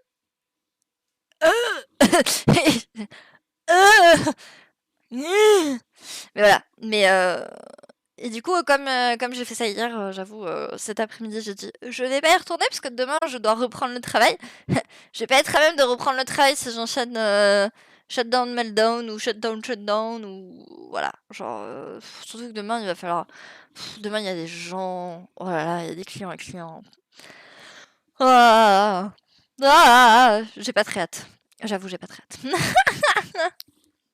Mais voilà. Mais non, mais du coup, c'est vrai, faites attention à vous en manif, pensez y aller en binôme si vous pouvez, pensez à respecter vos limites si vous êtes handi aussi, parce que malheureusement, les manifs restent des espaces que personnellement je trouve très validistes. Il y a très peu de pensée pour les personnes non valides, que ce soit en termes d'accessibilité sensorielle pour les gens qui ont des problèmes de sensoriels comme moi je peux avoir. Que ce soit même avoir des chars pour les personnes qui, par exemple, font des fatigues chroniques ou ont des douleurs chroniques. Moi, je vois ça à chaque fois qu'aux marches des fiertés, j'en vois très peu dans les manifs comme là il peut y avoir. Et surtout, dans les manifs, là, il y a personne quasiment qui porte le masque, et c'est pas ouf non plus pour les personnes qui ont des problèmes immunitaires ou quoi. Donc, les manifs restent malheureusement des espaces encore pas assez pensés en termes d'inclusion des personnes non valides. Donc ça reste toujours des espaces où personnellement je sais que quand j'y vais, ça va être compliqué, ça va être ouais, c'est une violence à subir, quoi. Donc en plus de émotionnellement, l'inquiétude, l'angoisse, parce que, bah, les flics me rassurent pas, quoi. Surtout à Lyon, quand tu vois les trucs qui se passent, tu en mode, «Excusez-moi, je suis pas très rassurée». Les flics sont pas rassurants, enfin, c'est tout un tas de trucs qui font que les manifs, c'est pas forcément des espaces. C'est pour ça d'ailleurs que je trouve ça cool qu'il y ait des initiatives comme le piquet de stream, ou d'autres qui permettent de militer activement en ligne, parce que c'est un truc qui permet de se sentir quand même inclus dans la lutte, et d'avoir l'impression d'avoir du poids dans la lutte, même sans aller activement en manif. Et ça, c'est tellement, je trouve, indispensable, parce que c'est ce qui m'a manqué pour beaucoup, et c'est ce qui faisait que je me sentais en partie coupable de presque me sentir pas vraie militant, vraie militante, parce que j'allais pas aux manifs et tout, alors qu'en vrai, c'est juste que c'est une violence à chaque fois, quoi, et qu'il faut la supporter, cette violence. Et du coup, enfin, je trouve ça vraiment cool qu'on ait pu monter le piquet, saison 1 et saison 2. Je trouve ça vraiment cool qu'il y ait d'autres initiatives comme ça qui se montent, qu'il y ait le militantisme un petit peu sur internet qui prenne une place et qui ait un poids, un impact réel parce que ben, c'est dur en fait et c'est dur de pas se sentir coupable, de pas pouvoir faire comme les autres parce qu'on intègre aussi une part de validisme envers soi, moi je sais que je suis très valide envers moi-même, je suis mon pire ennemi, très clairement. Je peux être le vôtre aussi si vous voulez, y a pas de problème. Mais ouais, c'est compliqué, mais du coup, c'est bien qu'il y ait des initiatives comme ça et genre si vous pouvez pas vous rendre physiquement en manif, si vous êtes pas à même d'avoir ces énergies-là, vous pouvez venir filer un coup de main au piquet, par exemple, que ce soit à la modération, que ce soit à l'organisation des plannings et machin.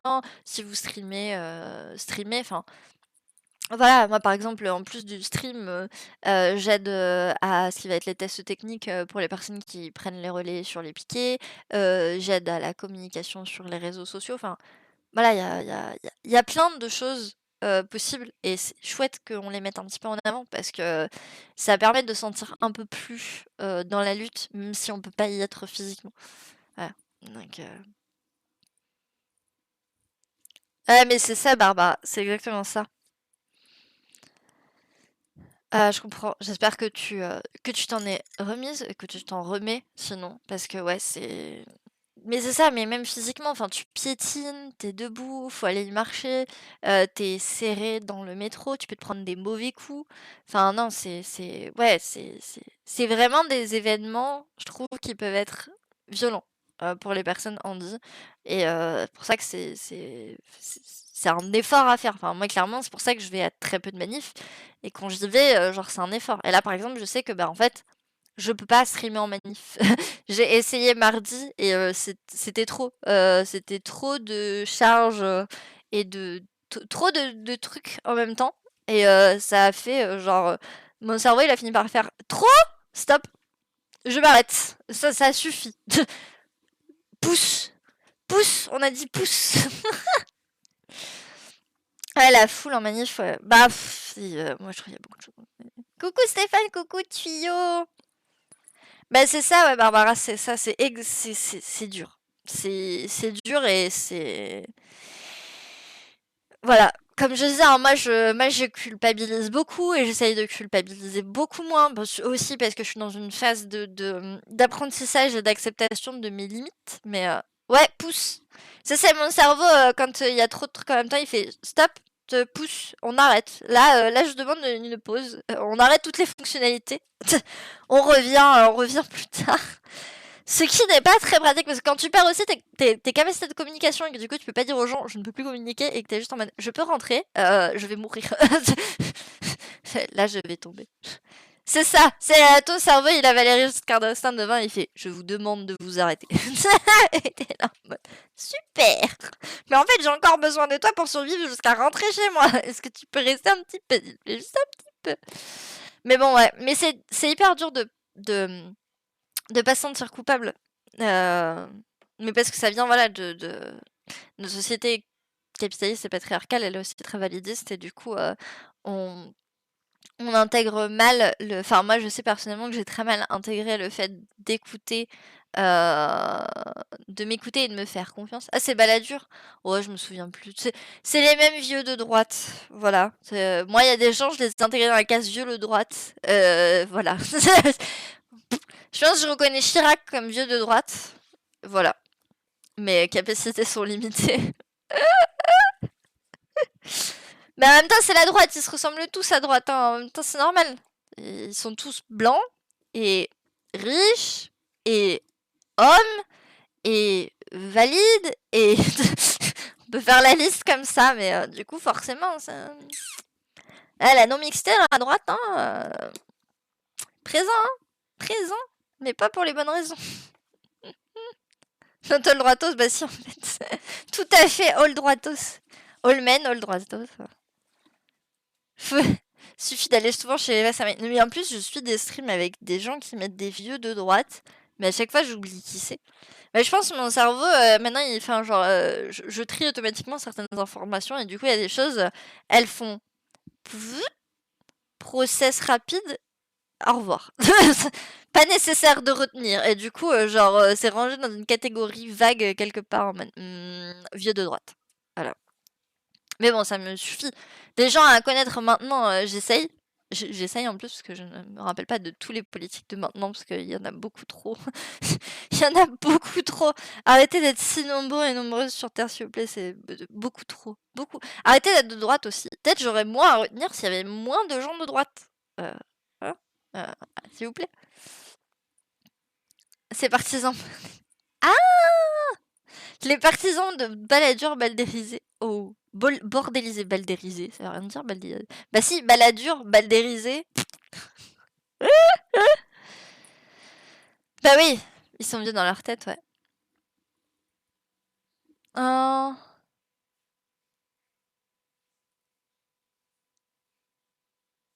Oui, c'est vrai. C'est tout à fait vrai, Hyparchiac. L'aide technique et organisationnelle non présentielle en a besoin. Et ouais, moi je trouve aussi qu'il y a des appels à la grève pas clairs.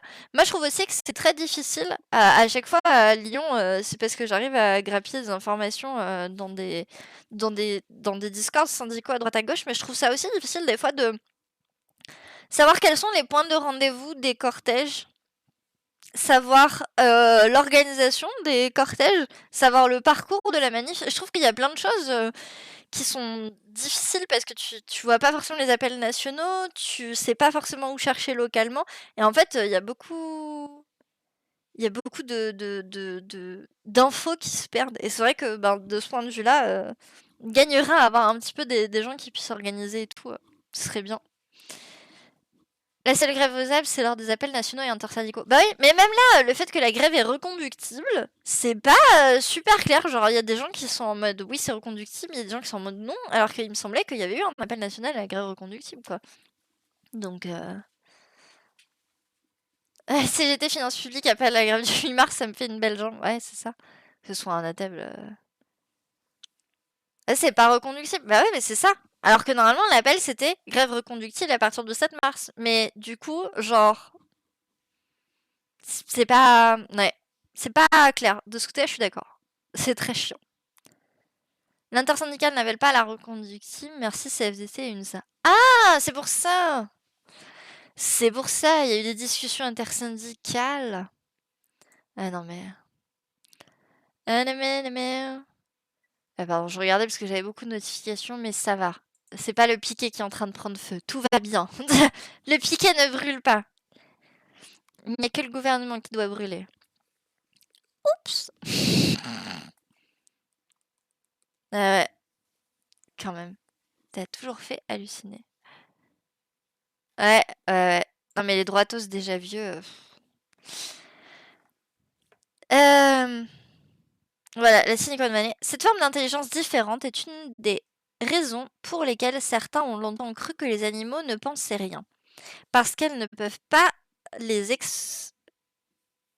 exprimer, les bêtes ne ressentiraient ni la joie ni la peur. Elles pensent en son, en lieu, en odeur, en association de souvenirs. Un peu comme Temple, sauf que Temple, elle a appris à s'exprimer avec les mots. Elle sait communiquer et être le lien entre les hommes et les animaux, entre les industriels et les activistes. Le lien entre les deux mondes. Le cerveau pas comme les autres de Temple, qui se considère comme une anthropologue sur Mars, expression reprise par Olivier Sacks, lui permet de comprendre des tas de choses qui échappent à la plupart des gens. C'est pourquoi elle affirme que pour rien au monde, elle n'aurait voulu n'être différente. Mon cerveau n'est pas cassé, il est ce que je suis. C'est trop mimes. Attendez, il faut que je vous montre parce que... Regardez le câlin avec les poulettes. J'adore ce dessin, c'est beaucoup trop mignon. C'est beaucoup trop mignon. C'est beaucoup trop mignon. Je suis trop fan. Et du coup, il y a une grande illu finale avec Temple au milieu des vavaches. Non mais c'est trop chou. Trop chou. Voilà. Après, bon, faut quand même... je vais nuancer dans le sens où... être autiste, c'est bien, ça permet d'avoir... Enfin, c'est bien. Non, être autiste, ça a ses bons côtés et ses mauvais côtés comme toute neuroatypie, j'ai envie de dire. Genre, c'est très cool quand je peux être hyper focus 5 heures sur un sujet et donc avancer de ouf sur mon travail. C'est pas ouf quand je fais un shutdown. Mais par contre, ce que le livre donne un peu l'impression, et là où je mettrais une nuance qui n'est pas forcément présente, c'est que c'est une vision différente du monde, mais c'est pas genre Superman ou Supergirl. Genre, ce que Temple fait, c'est vraiment extra, et sa vision différente qui lui permet de comprendre les animaux lui permet d'être experte dans un cadre que d'autres personnes pourraient pas avoir l'expertise de la même manière.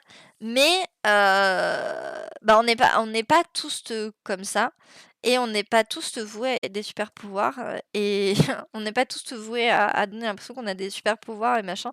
Et donc je trouve qu'il y a un peu trop de liens entre genre super pouvoir et autisme, alors que bah non, l'autisme a ses bons côtés et ça permet de faire des trucs cool.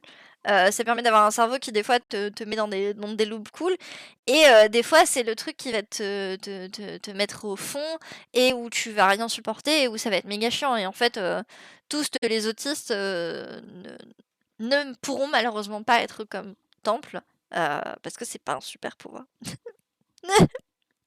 J'aimerais bien, mais ah! Je sais pas qui c'est, mais j'ai vu Reine du Ndongo et Matamba. Alors j'ai envie d'aller lire. Ah, il y a une rappeuse aussi. Non, mais je vais aller voir là. Qui est cette personne? Nsinga. Je sais pas si je prononce bien, si c'est Zinga ou Nsinga. C'est hop, écrit comme ça. Je ne connais pas du tout. Hop. Justice. Un vrai yel, un jeu d'équilibriste pour essayer de ne fâcher personne. Bah ouais, c'est ça. C'est ce qui rend le fait que c'est compliqué. C'est l'été solidaire. Oui, il y a les organes locales qui suivent. Alors, la rappeuse. Alors, oui, bah tiens, je peux vous faire la liste des portraits qu'il y a dans le. Donc là, c'est l'intégrale de Culotté, donc c'est les 2 tomes qui ont été rassemblés. Il y a Clémentine Délé, femme à barbe, qui est la personne sur la couverture. Il y a Nsinga, reine du Ndongo et du Matamba. Il y a Margaret Hamilton, actrice terrifiante. Il y a Las Mariposas, sœur rebelle. Mariposas, d'ailleurs, je devrais dire. Il y a Joséphina Van Gorkum, amoureuse têtue. Lozen, guerrière et chamane. Annette Kellerman, sirène. Delia Ackley, exploratrice. Joséphine Baker, danseuse résistante mère de famille. Tove Jansson, je vais y arriver. Peintre créatrice de trolls. Agnodis, gynécologue. Lema Bowie, je sais pas, travailleuse sociale. Georgina Red, gardienne de phare. Christine Jorgensen, célébrité. Wu Zetian, impératrice. Temple Grandin, interprète des animaux. Sonita Alizadeh, rappeuse. Cheryl Bridge, athlète. Thérèse Claire, utopiste réaliste. Betty Davis, autrice-compositrice. Nelly Bly, journaliste. Fulan Devi, reine des bandits. The Shags, rockstars. Katia Kraft, volcanologue. Jesseline Radak, avocate. Eddie Lamar, actrice inventrice. Nazik Al-Abid, activiste de bonne famille. France Glesserly, miniaturiste du crime. Mae Jemison, astronaute. Et Peggy Guggenheim, amoureuse de l'art moderne. Une belle liste de noms. Et du coup, là, je proposais d'aller sur une Nsinga. Hop. Et ça. Je connais que Joséphine Baker. Bah moi, du coup, je connaissais Temple Grandin. Et là, je connais Wu Zetian aussi. Et le reste ne me dit rien, très honnêtement. Si, Margaret Hamilton, ça me dit quelque chose aussi. Mais c'est peut-être à cause de la comédie musicale Hamilton, pas de...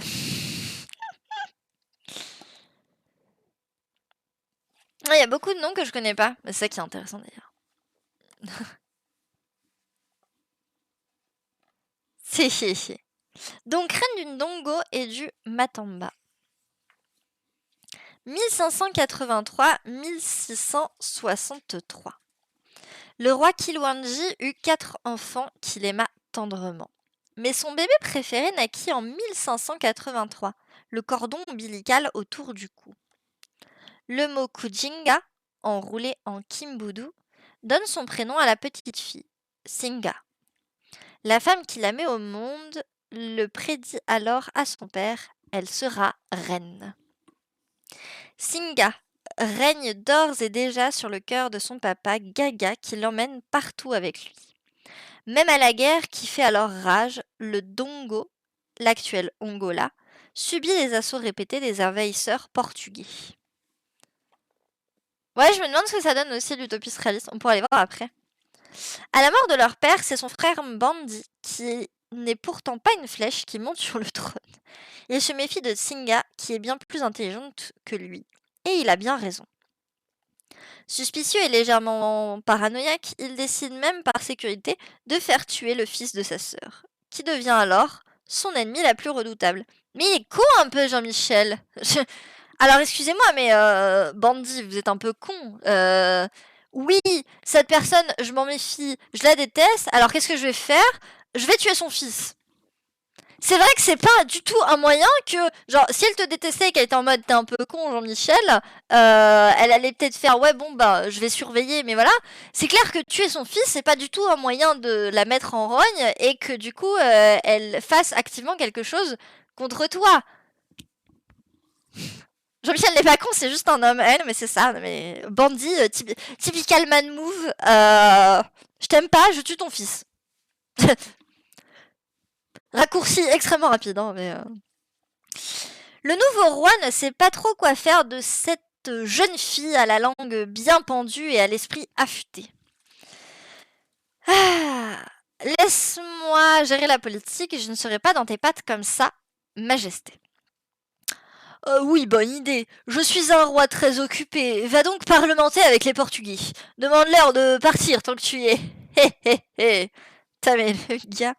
Singa a 16 ans quand on l'envoie négocier avec les Portugais. Sérieusement?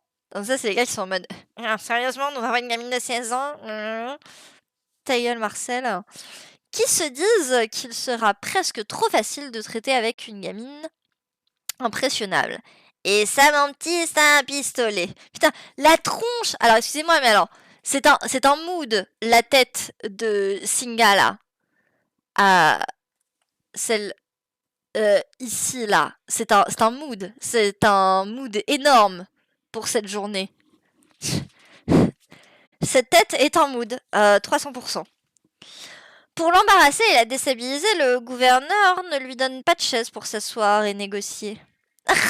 Oh là là, ils sont en train de se palucher parce qu'ils lui ont pas donné de chaise. Bravo, bravo les hommes. Paillasse a même le sol réservé dans la culture Bundu aux inférieurs. Mais Singa refuse d'être humilié de la sorte. Bien, maintenant parlons. Mais regardez-la, comme elle en impose. Elle a un mode, je vais pas m'asseoir par terre, je m'assois sur quelqu'un. Incroyable. Ouais, alors apparemment, non, elle a vraiment négocié, genre, je vous défonce. Et elle sait pas laisser faire. C'est donc d'égal à égal que Singa, impitoyable négociatrice, énonce ses revendications. Vous allez vous retirer d'Ambaka et libérer les esclaves. Les Portugais signent le traité. Mais ne l'honoreront jamais. Putain, mais là, ils font des... Quelle bande de connards, les Portugais. En 1641, les Hollandais s'emparent de Luanda. Singa leur propose alors une alliance punitive contre les traîtres portugais. La famille de Singa subit à la même époque une curieuse succession de fatales tragédies. Son frère Bandi aurait été empoisonné. Elle est à côté, elle fait « Mais non, il s'est suicidé !» Le fils de Bandi meurt aussi prématurément. Oui, bon, lui, je dis pas, je l'ai fait assassiner. Alors, Singa se fait alors appeler reine du Dongo. Elle a vraiment... Genre, elle arrive, elle fait... Non mais je dégage tous les hommes, ils sont trop cons, hein, excusez-moi, mais... les hommes, quoi. Trop forte, cette personne. Incroyable. Je connaissais pas du tout son histoire, mais je l'aime beaucoup. Tant qu'elle y est, elle se fait également proclamer officiellement homme et décrète qu'elle ne prendra jamais de roi, mais aura de nombreux concubins. Ouais, mais elle en impose, cette meuf. Incroyable. Incroyable meuf. Il faut dire que Singa consacre l'essentiel de son énergie à son passe-temps favori. Faire la peau aux Portugais. Jusqu'à un âge très avancé, elle mène elle-même ses armées sur le champ de bataille. Malgré de nombreuses tentatives de coup d'État, qu'elle déjoue à chaque fois, malgré l'oppression des puissances européennes, qu'elle sut manipuler pour les utiliser les unes contre les autres, Nsinga du Dongo et du Matamba a pris de force le pouvoir un beau jour, puis s'y est cramponnée pendant près de 40 ans. Elle est morte à 80 ans après avoir enfin fait la paix avec les Portugais. Statue à Luanda, Angola. Ah, il y a une statue d'elle. Et là, on a une illustration. Petite illustration qu'elle va défoncer les Portugais. Mais elle est méga badass. Elle est badass de ouf. Regardez, moi, cette image où on la voit âgée aller péter des gens. Et si moi, Singa, vous avez fait tomber cette couronne de reine absolue. Elle l'a fait tomber, mais elle la drop en mode. C'est ça être reine, bitches. Elle est en mode. Cléopâtre, rien à foutre. Beaucoup plus forte que ça. Trop de puissance chez Singa. Alors, il y avait la utopiste réaliste, hein. Thérèse Claire, page 181. Hop, c'est vrai que la notion de utopiste réaliste. Alors, utopiste réaliste, Thérèse Claire. 1927-2016. Thérèse naît le 9 décembre 1927 dans une famille bourgeoise catholique très conservatrice du Bagnolet. Elle a une enfance heureuse. Ah ouais, elle est dans Civilisation. Oh, je savais même pas. En même temps, je ne joue pas à Civilisation, donc... Et salut Jean-Mi. Ah, je m'excuse d'avance, j'ai tendance à appeler les gens que j'aime pas Jean-Michel. Alors que pourtant, le meilleur ami de mon père s'appelle Jean-Michel et je l'aime bien, mais... Désolé. Si tu te sens concerné quand je dis mais Jean-Michel il est con, je parle juste d'un Jean-Michel dans la lecture. Qui s'appelle probablement pas Jean-Michel d'ailleurs, mais... Petite, elle voit ses voisins ouvriers adopter des orphelins de la guerre d'Espagne. Bah, et nous non? Puis cacher des juifs quelques années plus tard. Et nous, toujours pas? Thérèse grandit en suivant scrupuleusement la feuille de route établie par ses parents. Sois jolie et gentille, et vierge surtout. Le premier à la demander en mariage s'appelle Claude. Ils emménagent dans un grand appartement payé par ses parents. Thérèse ne travaille pas et s'occupe de leurs 4 enfants. Elle ne se pose aucune question. Pour l'instant, la vie de Thérèse est une vie rêvée par les gens d'extrême droite pour les femmes. Ah si, Oljambi. Ah bah ça va alors, ça va. La Dia des J'irai voir. Mais tu parles de toi, je suppose. You are the queen. The queen? Mais à l'église, elle fréquente des prêtres ouvriers. Ils lui racontent les horreurs de la guerre d'Algérie, évoquent le marxisme et la lutte des classes. Tu comprends, Thérèse, l'homme doit se libérer. Et la femme? L'église n'a pas de réponse. Étonnamment! Non, c'est pas du tout étonnant, c'est de l'ironie. Ou du sarcasme. Je ne sais jamais vraiment la différence. Mais heureusement pour Thérèse, on est en mai 1968. Sois jeune et tais-toi, la lutte continue! Elle n'est pas la seule à questionner la société. Dans la journée, en cachette de son mari, pendant que les enfants sont à l'école, elle participe à des réunions et des manifestations où elle découvre des galaxies parallèles, l'anticapitalisme, le féminisme. Mais comment ça, à toi? C'est-à-dire, mon corps est à moi. Ah oui, parce qu'il y a le slogan. Elle entend parler de patriarcat, d'émancipation, de plaisir sexuel aussi. De quoi? Tout est nouveau. Pretend to be sick, non mais c'est exactement ça. Oh là là. Elle apprend également que la première cause de mortalité chez les Françaises est l'avortement clandestin pratiqué à l'aiguille à tricoter. En fait, elle découvre que les femmes ne sont pas libres du tout. Elle rejoint le mouvement pour la libération de l'avortement et de la contraception, le MLAC. Elle fonde même un groupe féministe au sein de l'Église. Je sais, tu sais, au final, Jésus et Marc sont des discours assez proches. Hein. Thérèse a 40 ans. Ses enfants l'enchantent, mais son mariage la désespère. Elle a 40 ans, son esprit a besoin de révolte et son corps de liberté. Sans un regret, elle passe son permis, trouve un emploi de vendeuse et demande le divorce. Ouh! Same but, but different, but same, c'est ça. Avec ses enfants, elle emménage dans un tout petit appartement à Montreuil, une ville qu'elle connaît mal, mais où elle se sent immédiatement chez elle. Bah parce qu'il y a des trucs adhérer à la CGT, des trucs anarcho-féministes. Rapidement, elle se retrouve à devoir elle aussi apprendre sur le tas à pratiquer des avortements dans son salon. Je voudrais avorter. Eh bien, ne le chuchote pas, gueule-le! Plus au fait que jamais du danger mortel que courent les femmes, elle combat avec acharnement pour la dépénalisation de l'IVJ, qui sera votée quelques années plus tard. Il suffit d'écouter les femmes. La maison fourmille toujours de voisins, d'amis, de militants. Dis donc, ta mère t'avait pas dit d'aller faire tes devoirs, toi? Je suis en grève.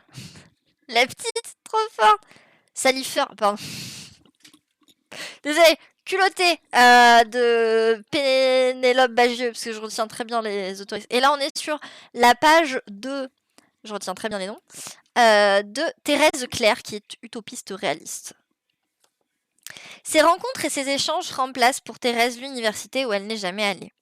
Le combat militant ne la quitte plus, et il s'adapte à toutes les problématiques qu'elle va rencontrer dans sa vie. En effet, 20 ans plus tard, Thérèse s'occupe de sa mère, en fin de vie gravataire, alors qu'elle est elle-même grand-mère célibataire, et qu'elle ne roule pas vraiment sur l'or. Elle en bave sérieusement. Elle se promet que ses enfants, à elle, n'auront pas à s'infliger ça. Elle se met alors à rêver d'un endroit idéal où les vieilles dames, après s'être occupées de leur mari et de leurs enfants toute leur vie, auraient droit à la tranquillité, à l'autonomie, au bien-être et à la dignité. Un lieu de vie qui s'affranchirait du regard réducteur que la société porte sur elle. Au choix A, un fardeau, ou B, une manne financière à qui vendre des croisières. Alors que Thérèse considère qu'elle vit désormais le plus bel âge de sa vie, elle est en couple avec une... Non, c'est sa maman? Je sais pas. Ne serait-ce que sexuellement, enfin la passion nous la dicte sans la dictature de la performance. Au début, personne ne croit à son projet utopique. Personne ne veut financer une maison pour vieilles dames, notamment parce qu'elle serait justement réservée exclusivement aux femmes. Mais ce sont elles qui en ont le plus besoin. Non, elle est décédée en 2016. Elle n'a pas eu le temps de devenir macroniste, Thérèse. Mais ce sont elles qui en ont le plus besoin. Les femmes âgées sont statistiquement plus isolées et plus pauvres que les hommes. 40% de revenus en moins. Mais les ravages de la canicule de 2003 mettent un bon coup de pression aux élus qui finissent par mettre la main à la poche. Hop. Et du coup, on voit une jarre qui se remplit avec noté État, région, mairie de Montreuil, office HLM, plus de 15 ans de combat administratif pour Thérèse. Le terrain est attribué par la ville de Montreuil. Commence alors la construction de la maison des Baba Yaga. Les Baba Yagas sont de gentilles grand-mères du folklore russe qui habitent des maisons de pain d'épices et racontent des histoires aux enfants. Mais les enfants en profitent pour grignoter leur maison, alors les Baba Yagas les dévorent. La maison des Baba Yagas qui ouvre enfin ses portes à l'initiative de Thérèse, de Monique Bragard et de Suzanne Goueffic sera une anti-maison de retraite. C'est une résidence autogérée pour femmes âgées à faible revenu où chacune habite chez soi mais où les murs ne sont pas en pain d'épices. Pas de personnel soignant, pas de chambre médicalisée, mais une vingtaine d'appartements indépendants d'environ 35 mètres carrés à faible loyer, moins de 400 € et des lieux de vie collective. Chacune doit donner 10 heures de son temps chaque semaine et les dépenses sont mutualisées. Mais c'est pas vrai qu'il y a déjà plus de figolus. Les 6 valeurs des Baba Yagas sont citoyenneté, autogestion, laïcité, écologie, solidarité et féminisme bien sûr. L'idée est de retarder au maximum, voire d'éviter, le départ en institution médicalisée et de se débrouiller plus ou moins toute seule selon ses capacités.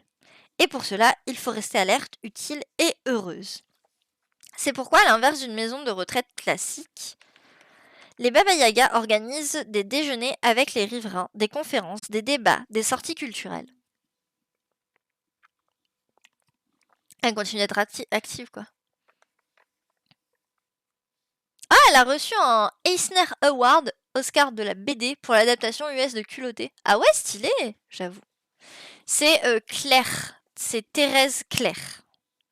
Claire écrit C-L-E-R-C. De manière assez classique. Mais aussi de la gym douce, de l'ergothérapie, des ateliers de dessin avec modèles vivants, et même l'université du savoir des vieux, l'Unisavie. Des échanges et une réflexion riche et joyeuse avec des experts, des philosophes. Les seules conditions d'admission chez les Baba Yaga, hormis les faibles revenus, sont l'âge, plus de 65 ans, et une expérience de la vie associative ou militante. Et bien sûr, l'envie de vieillir autrement et ensemble, même si, comme le dit Thérèse, c'est pas toujours facile de vivre avec des vieilles. Alors, pour changer d'air, une fois par trimestre, les Baba Yaga partent en colo. Leur devise, c'est « vieillir vieux, c'est bien, mais vieillir bien, c'est mieux ». Et ça et ne jamais aller se coucher fâché. En 2003, Thérèse refuse la Légion d'honneur, mais elle finit par accepter qu'on la décore en 2008, en présence de Simone Veil, pour que la postérité des femmes ne soit pas que dans les recettes de cuisine. En 2020, il y aura en France 17 millions de plus de 65 ans, et les femmes seront toujours, a priori, les plus touchées par la précarité. L'objectif des Baba Yaga est donc décéné. Thérèse se bat pour être entendue par les pouvoirs publics. Nous sommes le plus gros électorat de France, je veux qu'on nous entende jusqu'à Bruxelles. Elle va aussi dans les lycées parler aux jeunes filles pour leur dire que leur corps leur appartient. Désormais rebaptisée du nom de sa fondatrice, la Maison des Femmes, Thérèse Claire de Montreuil, a les murs recouverts de femmes illustres. Thérèse a été folle amoureuse comme une ado jusqu'à la fin de sa vie et apparaît en 2012 dans le film Les Invisibles et pose nue en photo à l'occasion. Elle meurt d'un cancer à 88 ans, ce qui donne lieu, selon son souhait, à une grande célébration où on mange, on boit et on danse. Car sa vie a été un combat et une fête. L'utopie a été le moteur de Thérèse, qui ne croyait pas à la politique classique. Pour elle, le rêve devait servir de point de départ à tous les projets de société. C'est son engagement et son militantisme qui ont transformé le cours de sa vie.